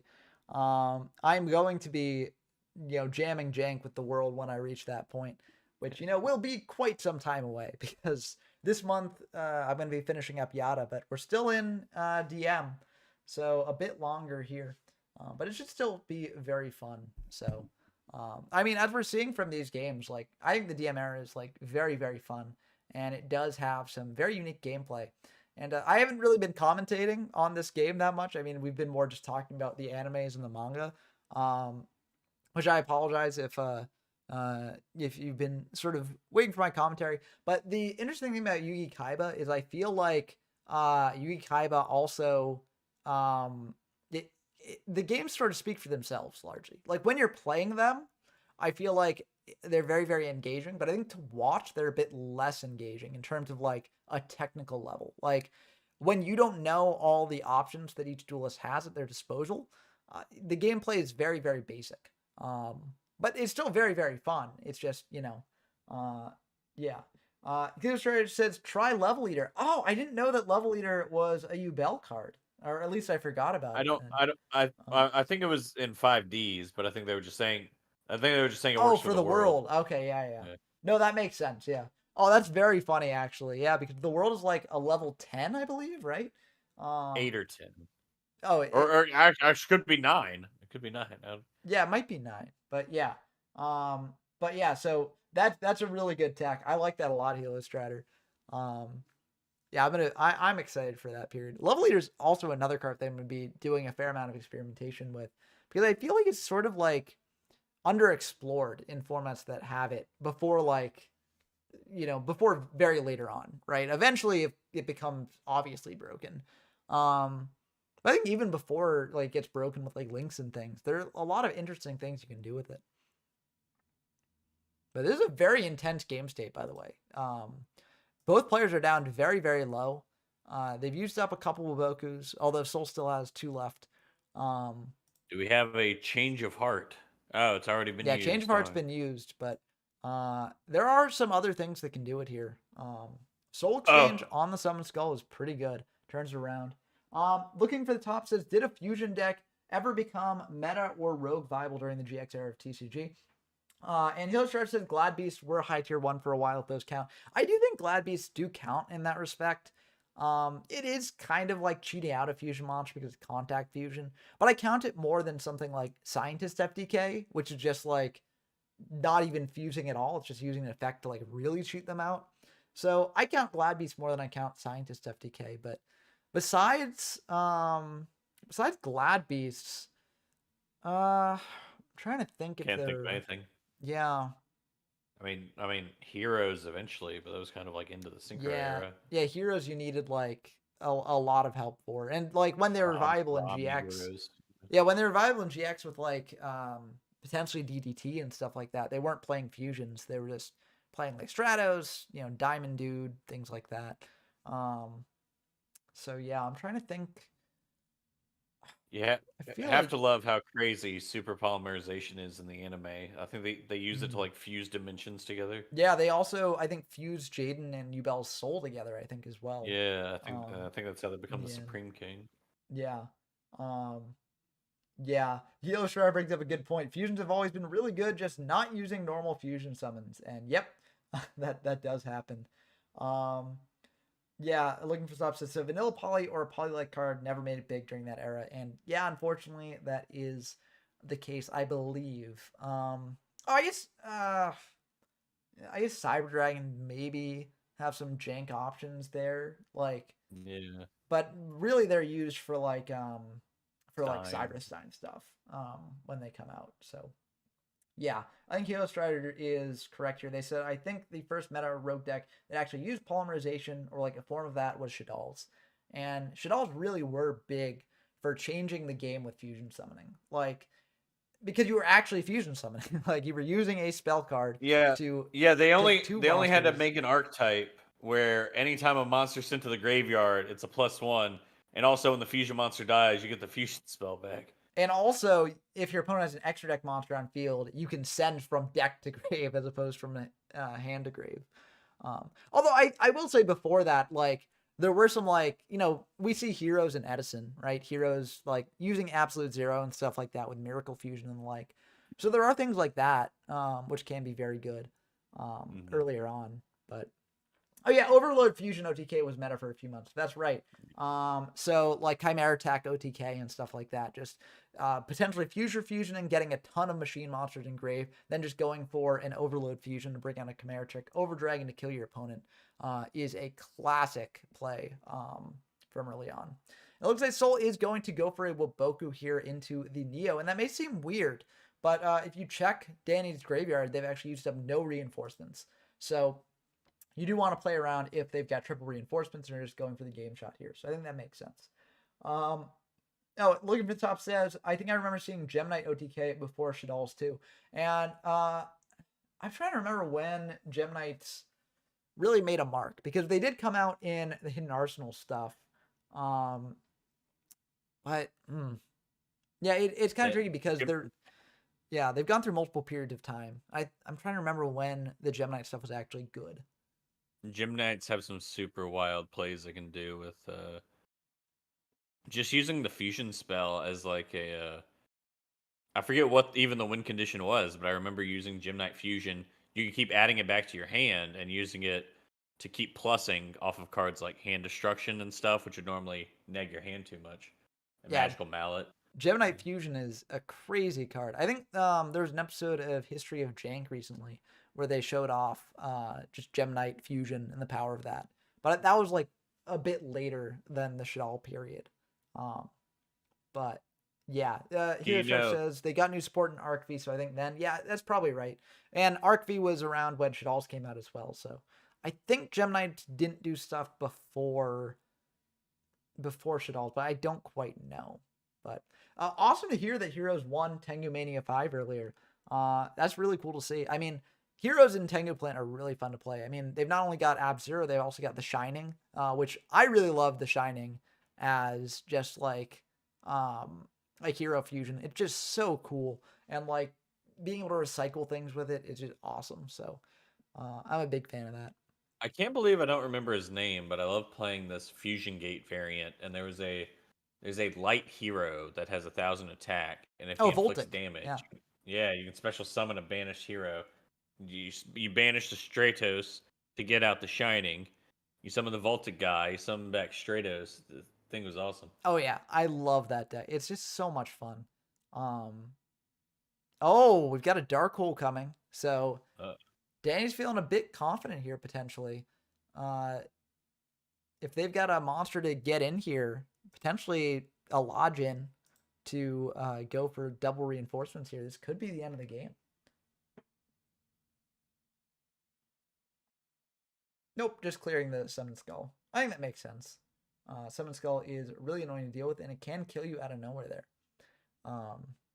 Yeah, too big of a threat, they say in chat. And I think that makes a lot of sense. It is a very, very scary monster. And that's number 2 on Swords there. Very intense game, now, too. Like, can you... Yeah. Can you tell me what, or it's really more of you guessing, what my favorite ritual deck of all time is? I played probably 1,000 games this deck on Dueling Network. I'm guessing Gishki Mind August FTK.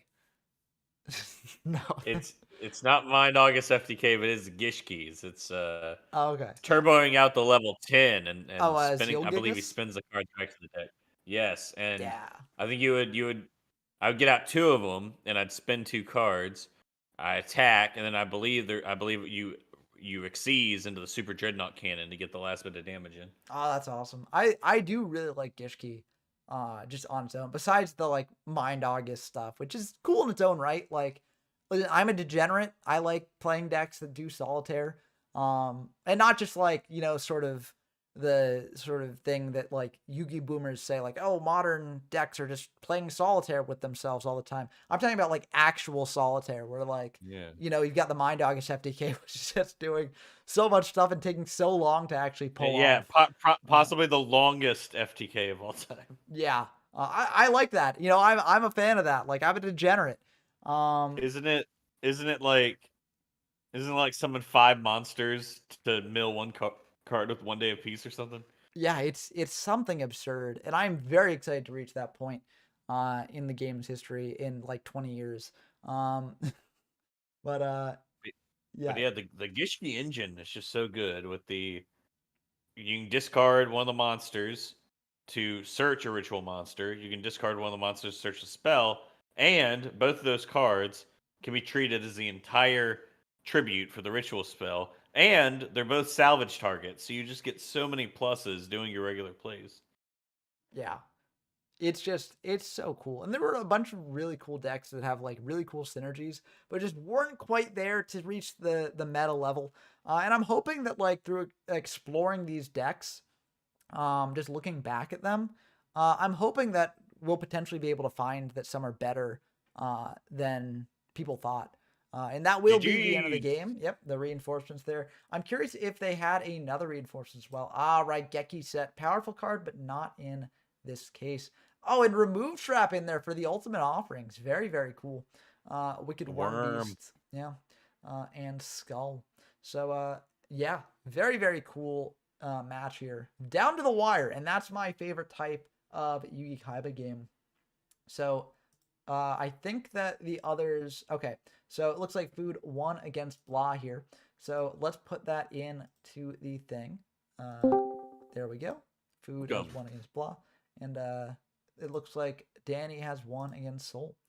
So we're going into the finals here, and yeah, we've got Blah in chat as well, which is cool. Danny wanted to see the dragon, but yeah, it did come out in game one that Soul played. So very cool to see. I'm curious if Soul actually sat it out in later games. We'll have to ask them later if they're here.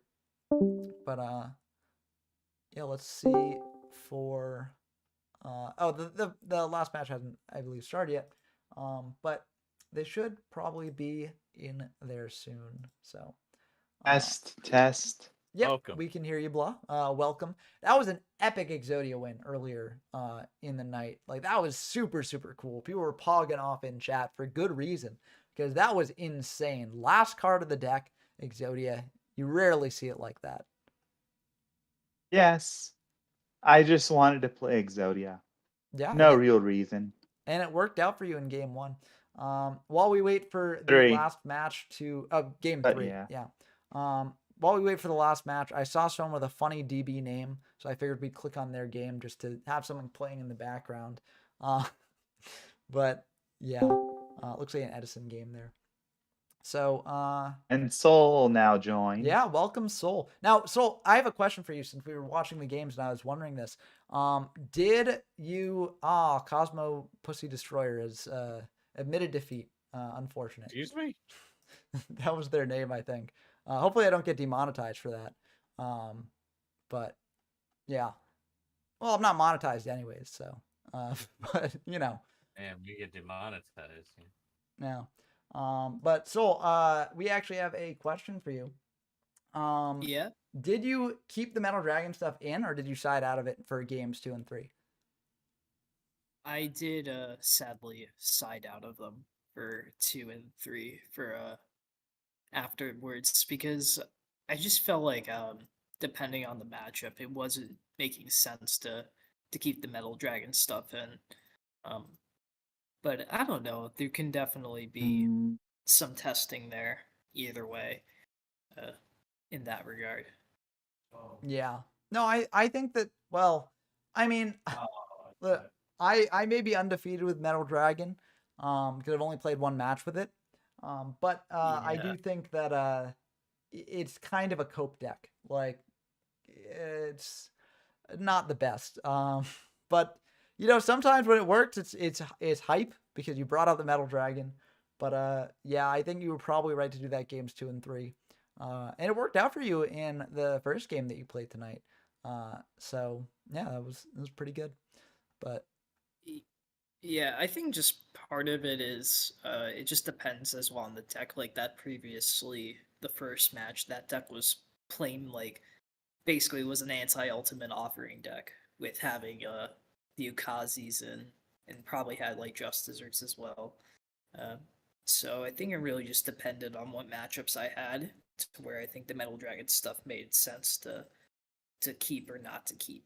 yeah, The thing was, I was considering though bringing it back in for game 3, Just because if they realize that I take out the Metal Dragon stuff and I'm basically playing Soul Control, the Trap Masters just, or the even like say the remove traps that Danny was having there at the end, like they won't be as good.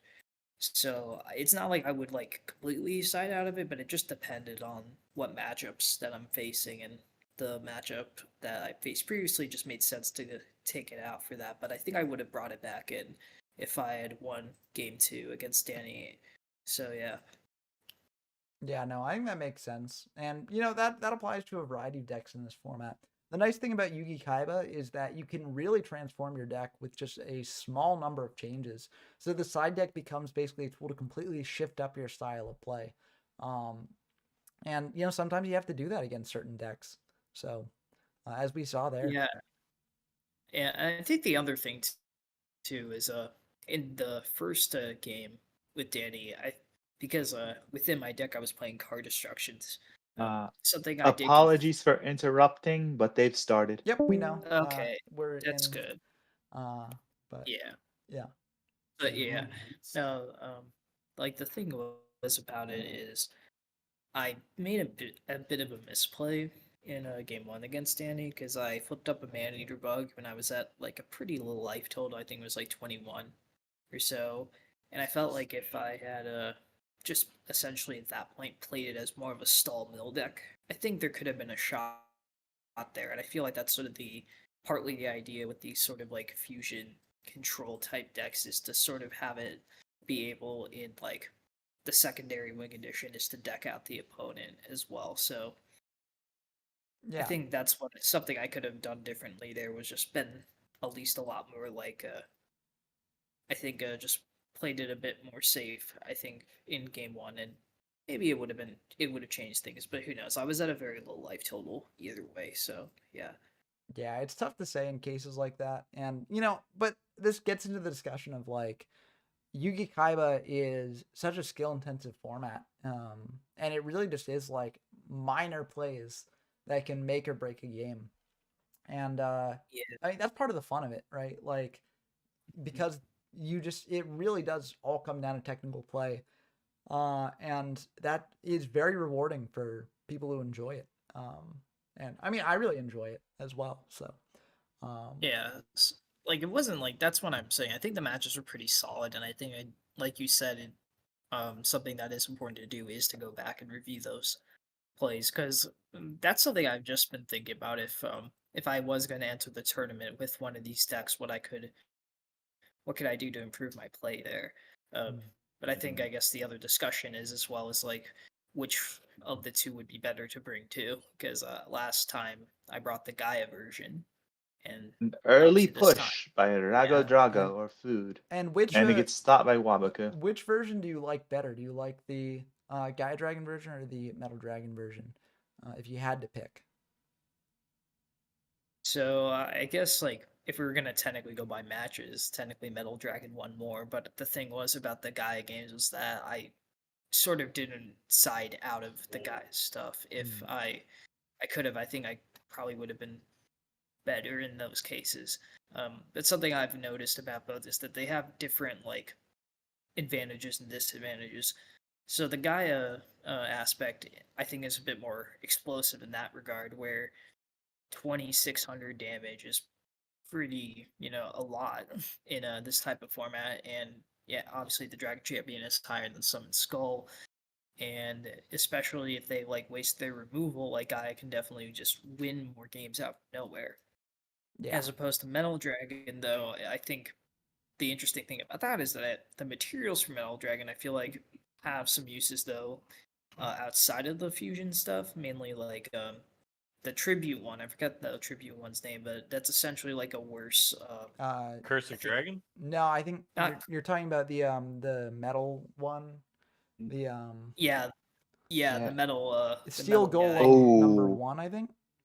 Yeah. Yeah. Because he's like install mill. I forgot what that monster's name. It's basically a worse version of the tribute that has like 2k defense, but it's Yeah. still enough that it basically doesn't really matter as much. So that's essentially my process there is that Yeah. basically Are y'all referring to Steel Contributes more Ogre to Grotto #1? Oh, that was it. Yeah. Yeah, Steel Okay. Ogre Grago. Yeah. Yeah. Yeah, Steel Ogre. Grotto. Yeah. So basically, the thing there is that works better for like the stall aspect of the deck, and so it depends if I feel like it's better to have the more aggressive like OTK, like, or not even OTK, but like the more aggressive style with Gaia. I think maybe, it could be a little bit better, I would say, though. If you want damage, I think Gaia is better. But Yeah. if you want maybe like the more stall aspect, I think Metal Dragon would be better. Yeah, and it's And I sort of think it's just yeah, and it's sort of up to Yeah. personal taste in that instance. And I encourage, if you want to play fusion decks in this format, definitely test them out because that's the best way to know which is better for you. Oh. Yeah, definitely. Um, I think like I guess for me it's because of like because how I am maybe as a player. I don't know. Stall mode can definitely be tough to like try to play consistently at a certain point because it's like the games are so long, and then eventually like if you could make a play that's like just really terrible and affects Big the one. thing. Yeah, and so then like all that time you put in the deck just felt like for nothing basically. I feel like that's the biggest like drawback of stall mill Yeah, when you're playing it in that regard. it is a grind both on your Oh. opponent and Game? on you. Potentially, if Yeah. there's Sorry. no second Woboku Game? there on Danny's end. But yep, it looks like there It's will no second game. Woboku It there. happens. Yeah, So That it early does. push very turned out to be a good thing. Yeah, I mean, it was sort of like Danny could only have like 6 cards or 7 cards at that point. I'm sort of just like, if you've got Raigeki in the first couple cards, sure, go for it. But if you don't, I'm probably gonna win the game here by going for this play. And that was Makes indeed sense. correct. Yeah. The bet paid off. And I think that's sort of shown like Raga Drago, or Food as they're known on the Discord, has been grinding Yugi-Kaiba for quite a bit and has really been like improving their skills in this format for quite some time. And they've become a really, really good and formidable Yugi-Kaiba player. And that's the sort of thing that like you get with experience, right? Like if you're a new player to Yugi-Kaiba, you might potentially fear the board wipes too much. And sometimes you just gotta say like, the odds are they don't have the board wipes yet. And if they don't, and I do this, I'm in a really, really good spot that will pay off over time. So I just need to go for this, and it did indeed work out there for them. So very, very Yeah, good it game one. Indeed it did. definitely is sort of the it definitely is Now, like giving favor to the debate of playing to win instead of playing not to lose. Exactly. So And of course, yeah. when you're making these plays, it also does depend on what you've got too. Like, for instance, they had a trap hole set. So even if they were board wiped, they had some protection there against what Danny might potentially bring out as follow up. We don't know exactly what their hand was. If they had more monsters in hand, then maybe that made sense to do as well. But these are sort of things that, like, you need to, like, learn to have this sort of game sense as a player when playing this format. Because I do think game sense is one of the most important skills in Yugi-Kaiba.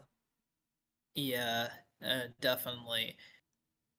Now And I have a something interesting. hypothetical. What's Okay. the hypothetical? Okay.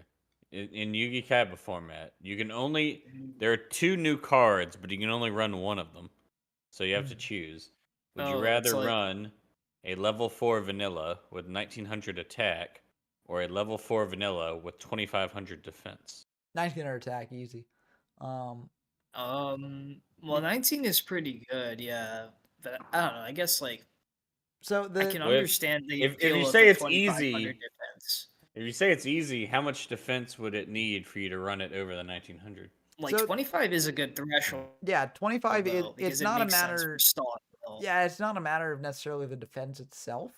It's more a matter of what like each upends, right? Like with the 2500 defender, I honestly don't think it's necessary because it will wall up against reinforcements, sure, but that's just one form of removal for those 2K defenders that your opponent's going to be using, and your opponent can just use fishers on it instead. And that sort of thing is a bit too passive to really make too much of a like super huge difference. I mean, it will make a difference, sure. Don't get me wrong. But I think that the 1900 attack just adds so much more because it like is another tier on the beater rung, and that's huge. Oh. So Yeah, yeah, and actually would be interesting, to be fair, like if there was like if they like Oh. limited a 1900 monster. I can definitely see that actually really affecting the format though. oh yeah, it would definitely affect things. In Like that either regard. one would affect things in different ways, but I think the 1900 one would affect things a bit more. Um, but Raindance has a really good comment in the YouTube chat. They say, I remember when Food was ranked in the bottom 5 for Yugi-Kaiba. Now he's pushing for top 10. I think he actually, I think they achieved top 10 at one point. I could be wrong. Really? Or maybe That's they didn't. pretty No, Confirm. I think they were like 11 or something. But they're definitely like on that threshold. And they remind me of another really good Yugi-Kaiba player, Deo Zomph, who also sort of started out in the format like kind of like low ranked and stuff, and then really ground up the leaderboards there and managed to reach the top 10. And it's always really cool to As of see a success story today, like that. Food Yeah. is number 13 out of 65. 13, yeah, right on that threshold. I assume that the Yeah, he upcoming just That's needs pretty good. two Yeah. more wins to get to the 50% win rate as well. Oh, that's very Okay. exciting. Yeah, and I mean, I assume that in the upcoming tournament, they might be able to get the wins they need to reach the top 10. So, very, very exciting for them. And it shows that, like, you know, even if you start out in a format and you're like, man, I'm just like so bad at this format, I'm blah, blah, blah. And I'm not saying Food was bad at the format in the beginning, but oftentimes if we don't win in the format, we assume like, oh man, I'm just terrible at this. You know, there's nothing I can do here. Uh, just like perseverance and hard work, playing the games Oh, and then watching your replays and trying to learn from them can just be really, really big at improvement. And, you know, improvement can happen. Reborn Yeah. for Lodgen is interesting here. I mean, I know Danny is low on monsters here, but I don't know. I mean, I guess Food has used I up can 2 understand. Lodgens, Yeah. but yeah. It's And just like like, I think like the thing is like if Danny has to read that like Fu doesn't have that many monsters or yeah, but maybe doesn't have great yeah. monsters to have, then like maybe trying to get aggressive and pushing their life points isn't bad, but yeah, the yeah, risk no, I was Dark thinking was Will. like Fissures, though, is the thing, right? Like, you don't Oh yeah, no, necessarily need Fisher is another issue too. Yeah. like the thing is like whether you want to make that play there, if you want to save the reborn for later on in the game, because you're not really sure how long the Lodgen will actually last on field. And using the reborn on a Lodgen to get over something like a Battle Ox potentially could turn that reborn into potentially more value than just getting in for damage and field presence. But I mean, we'll have to Oh, see, and we don't. Wabakua reinforcements. Maybe. Yeah. It looks Yep. like damage is Oh, They're okay. both But yep, looks like they both got them. Food double has to though. reinforcements. Oh, double on Double both sides. reinforcements. So it's a crash here. Very, very cool to see. A And that used guaranteed up a crash. lot of cards on both sides here.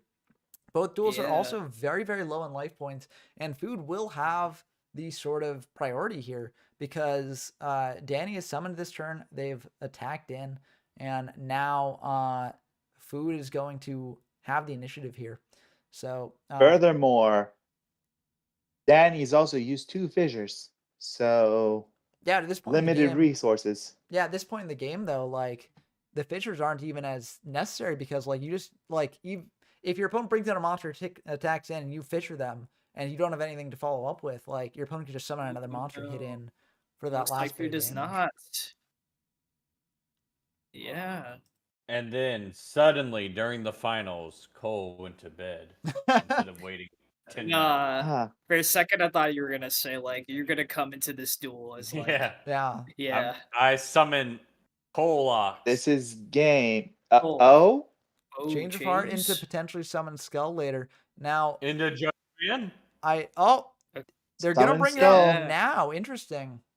And then But use that the Has probably to. does Makes force the sense. Oboku. No, you don't have to. You could attack him with Giant Soldier first and then summon I Skull mean, in bring main 2. bring it out. I mean, by bringing it out. Yeah, but the You have to interesting do thing that there to was Giant main Soldier. 1 versus main 2 because normally a lot of the time Yeah. what people do is they change of heart, attack with the monster they change, and then summon out a monster. But I think this was actually really heads up play on Raigo Drago's part because by doing this, they got Danny to burn a Wuboku. And Wubokus are really, really important when both players are at this low life points. Now, what is So- the set card? I think that's a really heads up play. I mean, it's got to be something that Yeah. can stop this, or else Riot Dragon's just dead here. It is indeed a Yeah. Wuboku. It is. So, But does he have a monster? I mean, that's the question, right? Change of Heart's gone. I mean, there are outs to that Lodgin potentially if Riot Dragon draw it. Fisher is an That's out. one of Fisher. them. It's still a very precarious position though, and And especially when you have to pass. passing, I mean, that last card Oh. has to be a Summon Skull or just another tribute monster. or Soul because- Exchange, yeah. Yeah, well, Yeah, Soul it could Exchange you be just Soul- said as a bluff, right? Like, Okay, that's make, fair too. make Danny like have to think about the play, but in my mind, this has to be a tribute monster in hand. Yep, and there's that, the I mean, set. that is also not. I don't think yeah. Danny cares about any bluffs here. I think you got to go for the win. I mean, you gotta go for it either way, but there's Mhm. no real risk of bluffing. I guess Yeah. D-spell potentially. All but, like, three Lodgins are no. gone. 2 Neos are gone, and a Battle Ox is gone. Yeah, so So- very monster light on both players' parts. Famous last words. Yeah. Fu says I'm a very lucky person. It is indeed true here. But Oh, as we've said, there's not as many monsters here. Trap hole could potentially be good here. And there's another this is what I was saying with the reborn. I don't know how good it was necessarily using it early because you want to potentially save it for a late game push or removal or something like that. okay. Worm Worm. is that's gonna go through. So potentially a Waboku set here. It is indeed a Yeah, Waboku. Yes. it is the one But with that's you. the clock right there. Riot Dragon needs to Not have a even the way clock, to that's deal with the game. Wicked Worm Beast. Well, yeah, that's the Fissure, one. Fissure and Soul Exchange are Uh, worthless. Yeah, Yeah, exactly, and that will And it indeed is. be the end of the game. concede. Worm coming in clutch. Yep, 2 skull, soul. Yep, and if that had been any other monster besides Worm, then Riot Dragon would have potentially still been in it. But Worm is just really, really good against soul control, and that is why. Mhm. It dodges around all forms of removal, prevents your opponent from sticking things on board. So it does happen. Cole left. Yep, Cole later, is Cole. going to sleep during finals. Pleasure to have them on the stream though. And yeah, so we are going to go into game 3. Very, very intense gameplay here. Now, Riot Drago has to be thinking do I potentially mix up my side deck because I know now they're on Worm, and Worm really, really hurt me in the end game here. Or do I just keep it on Soul Control because they might side out of the Worms, thinking that I'll side in as if I'm not on, or as if I'm on Worm, I think Worm is just an individually good card, even if your opponent's not on Soul Control. But it is much, much better in the Soul Control matchups, precisely for the reasons that we saw. Yep. Yeah. Now I don't game know, 3. there's- What I forget though. What cards would be even particularly great to side? I guess you would want to take out some cards more so. Yeah, Adjustment. it would more just be swapping out of the Soul Control package. Because you're oh, they're on I can Worms. see that. Soul Control is really hurt by Worms, and I don't necessarily want to play into that more. Yeah, that can work, or at least maybe cutting down on soul exchanges and skulls Yeah, in that regard. Yeah. Yeah. I mean, Riot Dragon didn't And see any both ultimate have offerings started the out of same exact way. Oh yeah, the classic reverse T set. Instead of the normal T set of just 1 and 1, you get the long part of the T on the back row. So Yeah. Now we Yep, got an L and- set though. yep, an L set on Danny's side. Yep, that's Man-Eater. Yep, if bug you use there. Trap Hole for that Battle Ox. Yep. So Yeah. that will clear the field, and Danny's probably gonna hit in here for 450 because no reason not to. Yeah. That big 450. They might be thinking Man-Eater- about they did pause in main one. That could be lag, or they could be thinking about going for some skull play there. It probably it's basically 50-50 in that regard though. It'd be a bit early. Well, yeah, but we did see them use Yep. up a Monster Reborn early last game, so it seems like they're going a bit aggressive here. Neo into Bug is perfect time for triple reinforcements. Yeah. No, the triple reinforcements would actually Very, be very really unlucky. bad here. But It'd be Uh, hilarious. it but would be bad. very funny. It's actually 1250 instead of 1350. Yeah. So yeah, but it looks 50 is like really confusing. oh yeah, they mess up everything. Luckily, there aren't too many 50s in this format except for Bug and Wall of Illusion. Those are like the And then only there's really notable ones. The panic Reaper of the monsters. Cards. Yep, Oh Reaper of the yeah. Cards also is 80. But the only panic monster that's really in this format in any meaningful capacity is Reaper of the Cards. Yes. But yeah, that can come up occasionally, as we saw in the games that Soul played. Metal Dragon also has 1850 as well. But these strategies are a bit Yeah. more rare. So you know, it makes sense Mhm. that you wouldn't normally see the 50s pop up. But here's another 50. That's 150 there. But it looks like It'll be the damage step though. reinforcements is going to happen in the damage step. Getting over that Wall of Illusion there, and the Neo will bounce back to hand. So Yeah, resummon? yeah, Okay. they haven't normal summoned yet, so they're just gonna reinstate that Neo on field to serve as the board presence. But Danny likely has an out to that Neo. It just depends on how they're gonna go about it. Oh, or Just sit there. yeah, maybe. Stare at Oh, him. yep, Oh, there's there's a the set, set. yep. Never mind. Okay, there's a set. Yeah. So that could be a bug. It could just be a wall potentially. No, it's And a it's a bug, bug. so that will pop the Neo. Kind of rough to use up 2 bugs so far. You don't necessarily want to use Yeah. them this early, but you know, if that's what you got to do, you got to It's do it, right? Yeah. it's even rougher when you're doing it on the backline warriors of Neo and Battle Locks and not Exactly. Lajin or Summon Skull. Yeah, That exactly. too, yeah. So kind of rough. I'm Give sure you more Danny didn't time necessarily as want. well. Yeah, I'm sure Danny didn't necessarily want to do that way, but it can happen sometimes. Looks like Yeah. uh But does food not like I guess does food only have like one monster and they're trying to find another one so they can I feel like if Food had uh, one monster, they just committed to the field and hit in. The Th- back row, yeah, most of it you gotta must be play. real. Yeah, you gotta play into that at Yeah. some point, right? Like you yeah, like there's in that too. Yugi-Kaiba, there are only a limited amount of like. I mean, calling them resources is kind of weird, but your one normal summon per turn is kind of a resource. And Oh. you've got to kind of use it up Snipes, occasionally. Dispel. Going for the preemptive dispel here, hitting the center, and that And does a actually hit. soul It's a soul exchange. exchange. Okay. So you know, occasionally that can work. Always a risky play, but it looks like they're just trying to make something happen. But it made us happy. Yeah. Oh, So there's the pot uh, of greed that just got drawn. yep, pot is pretty good here. It'll likely give Danny a monster to play, and that can be pretty Maybe bad for Food. yeah. It could also be Maybe good for it's Food. Maybe. It could be good for Food if Food is bricking on souls and skulls. So this could potentially give them a way out of this. Looks like they're going to The trap trap the hole Bell, got actually. forced. So Yeah, maybe I not suspected bricking. that was there. Maybe not bricking on souls and skulls. But looks like they're going to set another pass back to Danny Droid here. Let's see what happens. Looks like a Neo's going to come down. Makes sense. And it looks like Ragged Dragon will not trap hole that. And yeah, I think that's probably. there's I mean, UO either too. So Fissure's probably in the there's, future. There's either a fissure Or not. or it looks like the There's a fissure will fissure. come down. Kind of interesting play here, setting and then fissuring. So that could be potentially a trap master.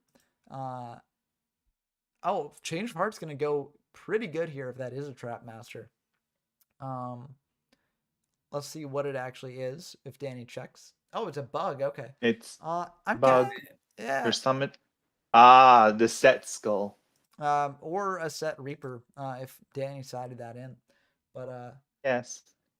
It could also like how many Wabakus have been used too, so it could also be that. I think no Wabakus on Danny's side, so yeah, it could definitely be a skull set, but also the trap holes there. But I feel like it's kind of a weird play if you're just doing it for the trap hole reason, because like, you know, you're playing in a trap hole either way on the following turn, and you can just get aggressive with like a fissure or something. Anyways, so I see what happened here. But yeah, no. But if you want to like maybe get another monster in, like I understand, like it's kind of weird because of like what I said with like normal summons being a resource. Like, I mean, you're not really burning that resource much because you get to just flip that's a summon it waste next of a turn. dark hole. Oh, not necessarily, depending on what Ragged Drago's got. So Reborn here. Oh, so Oh, I think that was a waste of a Dark Hole unless they don't have any reinforcements and they don't want to play into their opponent's multiple reinforcements. So yeah, that to me says that Well- Ragadrago does not have many reinforcements set. Or else they would have Yeah, just brought out could Skull, be a- hit over Lodgin that way, and save could Dark be a Hole for case, later. yeah. this will force removal if there is any. Yep, there's a Yes. Fisher. Oh, Fisher. In a set of 7 cards, it's very likely that there's some removal in some capacity. But, you know, there are occasionally cases where there isn't. Lodgin comes down Lodgin. here. Yep, and that will hit in for 1800. And Ragadrago is now extremely low. Very close to Yeah. death, especially if the back row is reinforcements there. Pot of Greed can help them get out of it, though. That's probably about as good of a draw as they can get. Looks like they're just going to have to set and pass back. So, no Uboku's used up on Ragadrago's part, so it looks like they could have those to protect themselves a little bit here, but still Yeah. very risky.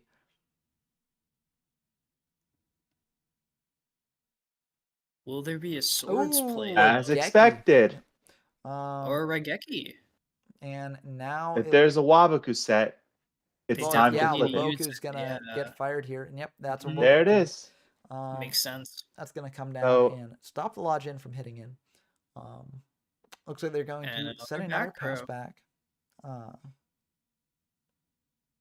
Just a set and a summon of Lodgin. Interesting. I wonder why they set first. Maybe they weren't initially considering this. I don't know. It might be a spell. Yeah, but there's no reason to set it beforehand either way. Yeah. Maybe you know when you're playing too. Oh, this could be a game push. It looks like Maybe. it might I be if doubt it, they've though. got 2 reinforcements set here, which would There go has against to be our a earlier Waboku theory. there. So it looks like Yeah. Uboku's There's getting Waboku. played here. Yeah. It could have also just been Waboku baiting. You've got a Lodgin on your side of the field. Your opponent's got one on theirs. You want to get rid of that Waboku so that way if a Lodgin crash does happen, your opponent will be able to preserve their Lodgin. So I could see it being for that reason as well. Because I It's don't... not bad either, yeah. I still stand by my read earlier that Ragadrago does not have 2 reinforcements in the back row. But I mean, we'll have to see. Yeah. And Neo's coming down. Okay. Yep. That will be Crashing fine. the Lodgins. Yep, or at least to an get an attempt. opening. Maybe like reinforcements from Danny's end. Up, damage is Oh. happening here.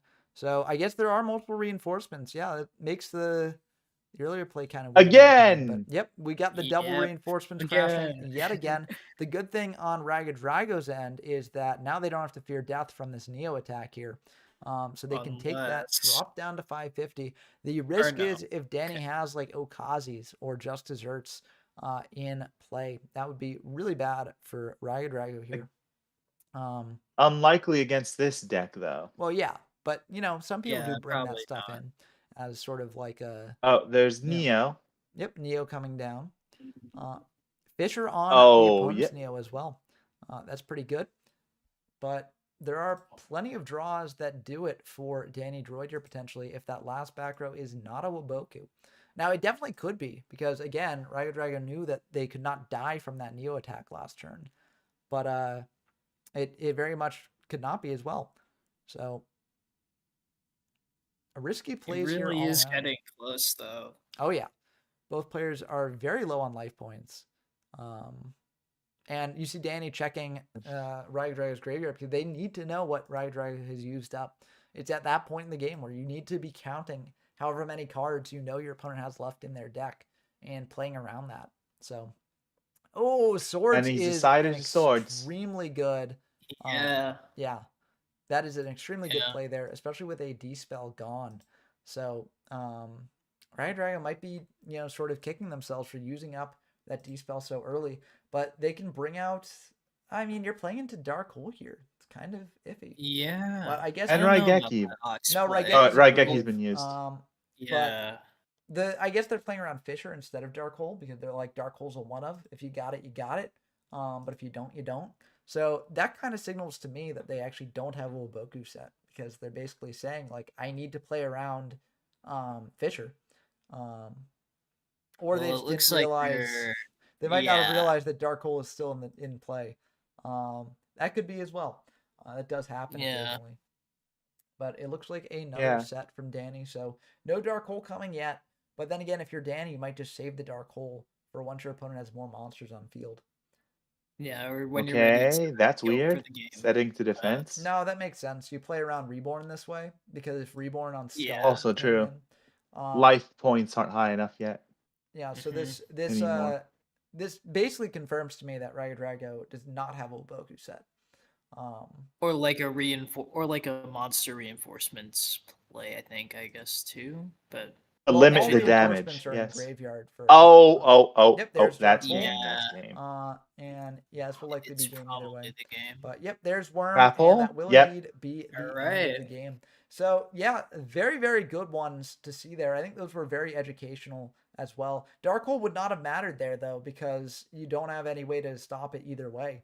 So I think that that's fine. I honestly don't think that that was the misplay there. Yeah, I don't really think there was. Oh, you mean like firing the dark hole? Yeah. Yeah, it was a bit of a 1-for-1 trade there. You want to potentially get dark hole to get more value, but that happens in these games, and it really can come down to one play of a card. And yeah, wild plays there. Okay, so yeah, so they are sort of saying in hindsight they should have reborn the skull, hit over the Lodgin that way. So yeah. So I think that makes sense, but who's to say how this would have turned out either way there? Very good games for sure. And congratulations to Danny. I believe Danny has won the Yugi-Kaiba. It's his second locals win. Yeah, but I believe Okay. that they won also the actual Yugi-Kaiba tournament that we held in the Discord. Yeah. So They were Yes. they were the hero. they are They a were. Yugi-Kaiba champ for sure. Yeah. So always a pleasure to see them play the game. Mhm. And yeah, hopefully they'll join in the LA Tin Can Cup in the Format Library Discord as well. So that should be a really fun tournament. That's why we're holding the locals today in Yugi-Kaiba, just to sort of provide people a warm-up and also a taste of the tournament to come. Hippo-chan says, GG and very good game indeed. I agree. I think this was maybe the That's best strange. play or best game of the night in terms of just technical play. I think there were a lot of really interesting sort of points in the game that came up. But yeah, I mean the other games were also really good. I mean we saw the Metal Dragon versus Burn deck, like that was really cool. We saw the Exodia win on the final turn of the final draw of the game. Like that was really cool. Wait, about Exodia? Did Oh, Bob yeah. bring Exodia? Or... You'll just I have to did. you'll just have to Go. watch the stream and see it play out. But that was insane. The chat was pogging off of that. We were pogging off of that. It was really awesome to see. Yeah, Hippo-chan says, love the Exodia duel. That was insane. That's why it's fun sort of streaming these. You never know what's gonna happen there. And And another format in which I won with Exodia. yeah, you won a game or in I Exodia. won with Yeah. Metal Dragon Copia. Yeah. But yeah. Difference between winning games and winning an entire event though. So I mean that's how it happens sometimes. But yeah, very, very good to see here. Is Danny gonna come on or Maybe. I mean, we might call it early actually tonight because it is 11 o'clock my time. But and it looks like Danny and Food are having a conversation in the game itself. So I don't necessarily want to interrupt that. If they're if they're having a good time there. But yeah, I'll just like yeah. message. I'll just So- like do a quick message on the Discord Yeah, and see I mean- if Danny's interesting. But yeah, sure. But yeah, very, very good games all around. No matter who won and lost. It No, was, I wouldn't. Drago used foodie. it's a yeah. But yeah, I think- There's one more thing before the 11. Reminder of the treasure tournament. yes, that will be held next week, which will be pretty fun. But we won't be able to talk more about that in the Treasure Locals, which will be happening this Friday, the night before the Treasure Tournament starts as well. So yeah, it looks like Danny is hopping over to the chat here. I'm just gonna play the replay in the background here, showing both players' hands, Okay. just to give you all something to look at while we're talking. But yeah, those were some great games tonight. Yeah, definitely. Yeah. It's always cool going back and seeing games with both players' perspectives revealed. But hello, welcome. Hello. Both Welcome of them to came the on at the stream. same time. Yeah. So congratulations to both of you for making it to the finals and awesome gameplay. So Food, I know that you can't really talk because background noise and stuff like that. But Danny. I can. Oh, you can. Okay, perfect. Oh, you can. Perfect. Okay, then. Hey. Yeah. So I want to get to both of you then. But let's start with Danny because Danny won that game there. So first off, like, what were your thoughts on this locals?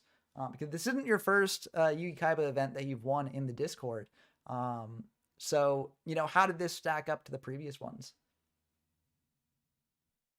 This was it was a good challenge. I saw something different, gameplays, being when going up against my opponents. Yeah, and there were some really intense games that we saw, both in this final match and also like earlier on in the tournament as well. So like that was really, really cool to see. Yeah, I didn't see myself actually winning this locals. Yeah, but Kind of just win in thinking that I was going to get some practice for the tournament tomorrow. Yeah, but hopefully this bodes well for that tournament itself. So Have you joined it yet? Danny? Not yet, actually. I haven't decided which deck I want to play. Yeah, well, hopefully this tournament potentially gave you some ideas for what you actually want to jam in the main event there. But it should be a lot of fun. I'll be playing in that as well, so that should be a fun time. And I encourage anyone still watching the stream to check that out. It's going to be some tough competition. Yeah. So yeah. So now, speaking of tough competition, Food, what were your thoughts on the games as well? Because we saw some great gameplay from you as well in these matches here. There was a good competition. I mean, Danny is a good player. Like the rest of the players are also really good. But there was a lot of jank, but that's expected. Like Blah Blah Exodia, which I didn't expect at all. So I was really excited when I saw Blah win Exodia against who was it? Who he won against? Chris Horror, Burn It was King. Chris, yeah. So that made like that whole game worth it. It was like a overall good experience, and it was really fun. Oh yeah, no, that was a blast. 2-card destruction. We got in game 2. No, I mean we got some insane matches on stream here, so really cool to see everyone playing at the top of their game and getting some awesome footage on the channel. And also, we mentioned this in sort of discussing the match that you two were playing, but I feel like Food, you're one of the examples of like hard work really does pay off in these formats because like you've sort of been grinding Yugi-Kaiba for quite some time, and I think you're a really, really good player in the format. So do you have any like sort of words of like inspiration to anyone who's like tried out the format and is having like trouble with it or trouble motivating themselves? I mean, like I was in the same mindset. Like I was about to quit like multiple times, but there was many people in the Discord that kept like motivating me and making me persevere. The problem with like Yugi-Kaiba is it's like really different compared to other formats. Like I just started playing Critter and I immediately picked it up because I've seen like way more videos about it and I've played Critter in the past before, not in ranked obviously, but like Yugi-Kaiba is like a completely different format. Like if you compare it to any other format, I don't think there's like anything similar. Oh yeah, to like, it. And it's interesting because this is like the first Yu-Gi-Oh format. And it feels almost nothing like Yu-Gi-Oh. Like it's just such a wild experience here. But that comes with its own fun because like once you sort of get good at it, it's like I feel like it's a very unique sort of thing that you've gotten good at and very rewarding in its own way, in a different way from everything else. So yeah. I think that this the finals was a great match between two great players, and I'm glad that you both made it. And I want to wish you both luck in the LA Tin Can Cup if you're playing, and that should be a blast as well. Thank you so much. Yeah. And seeing Food play, it does make me want to actually grind more and try to get more wins in when it comes to rated matches. Oh yeah, And I think that's something that we can all sort of take inspiration from and learn from. So I'm probably gonna call off the stream about here because it's getting pretty late for me.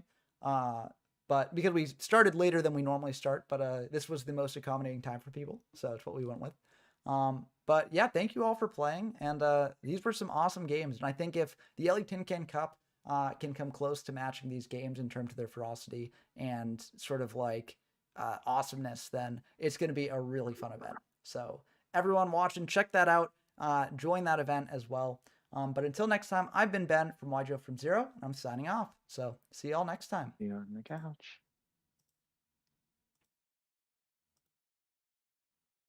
Okay, and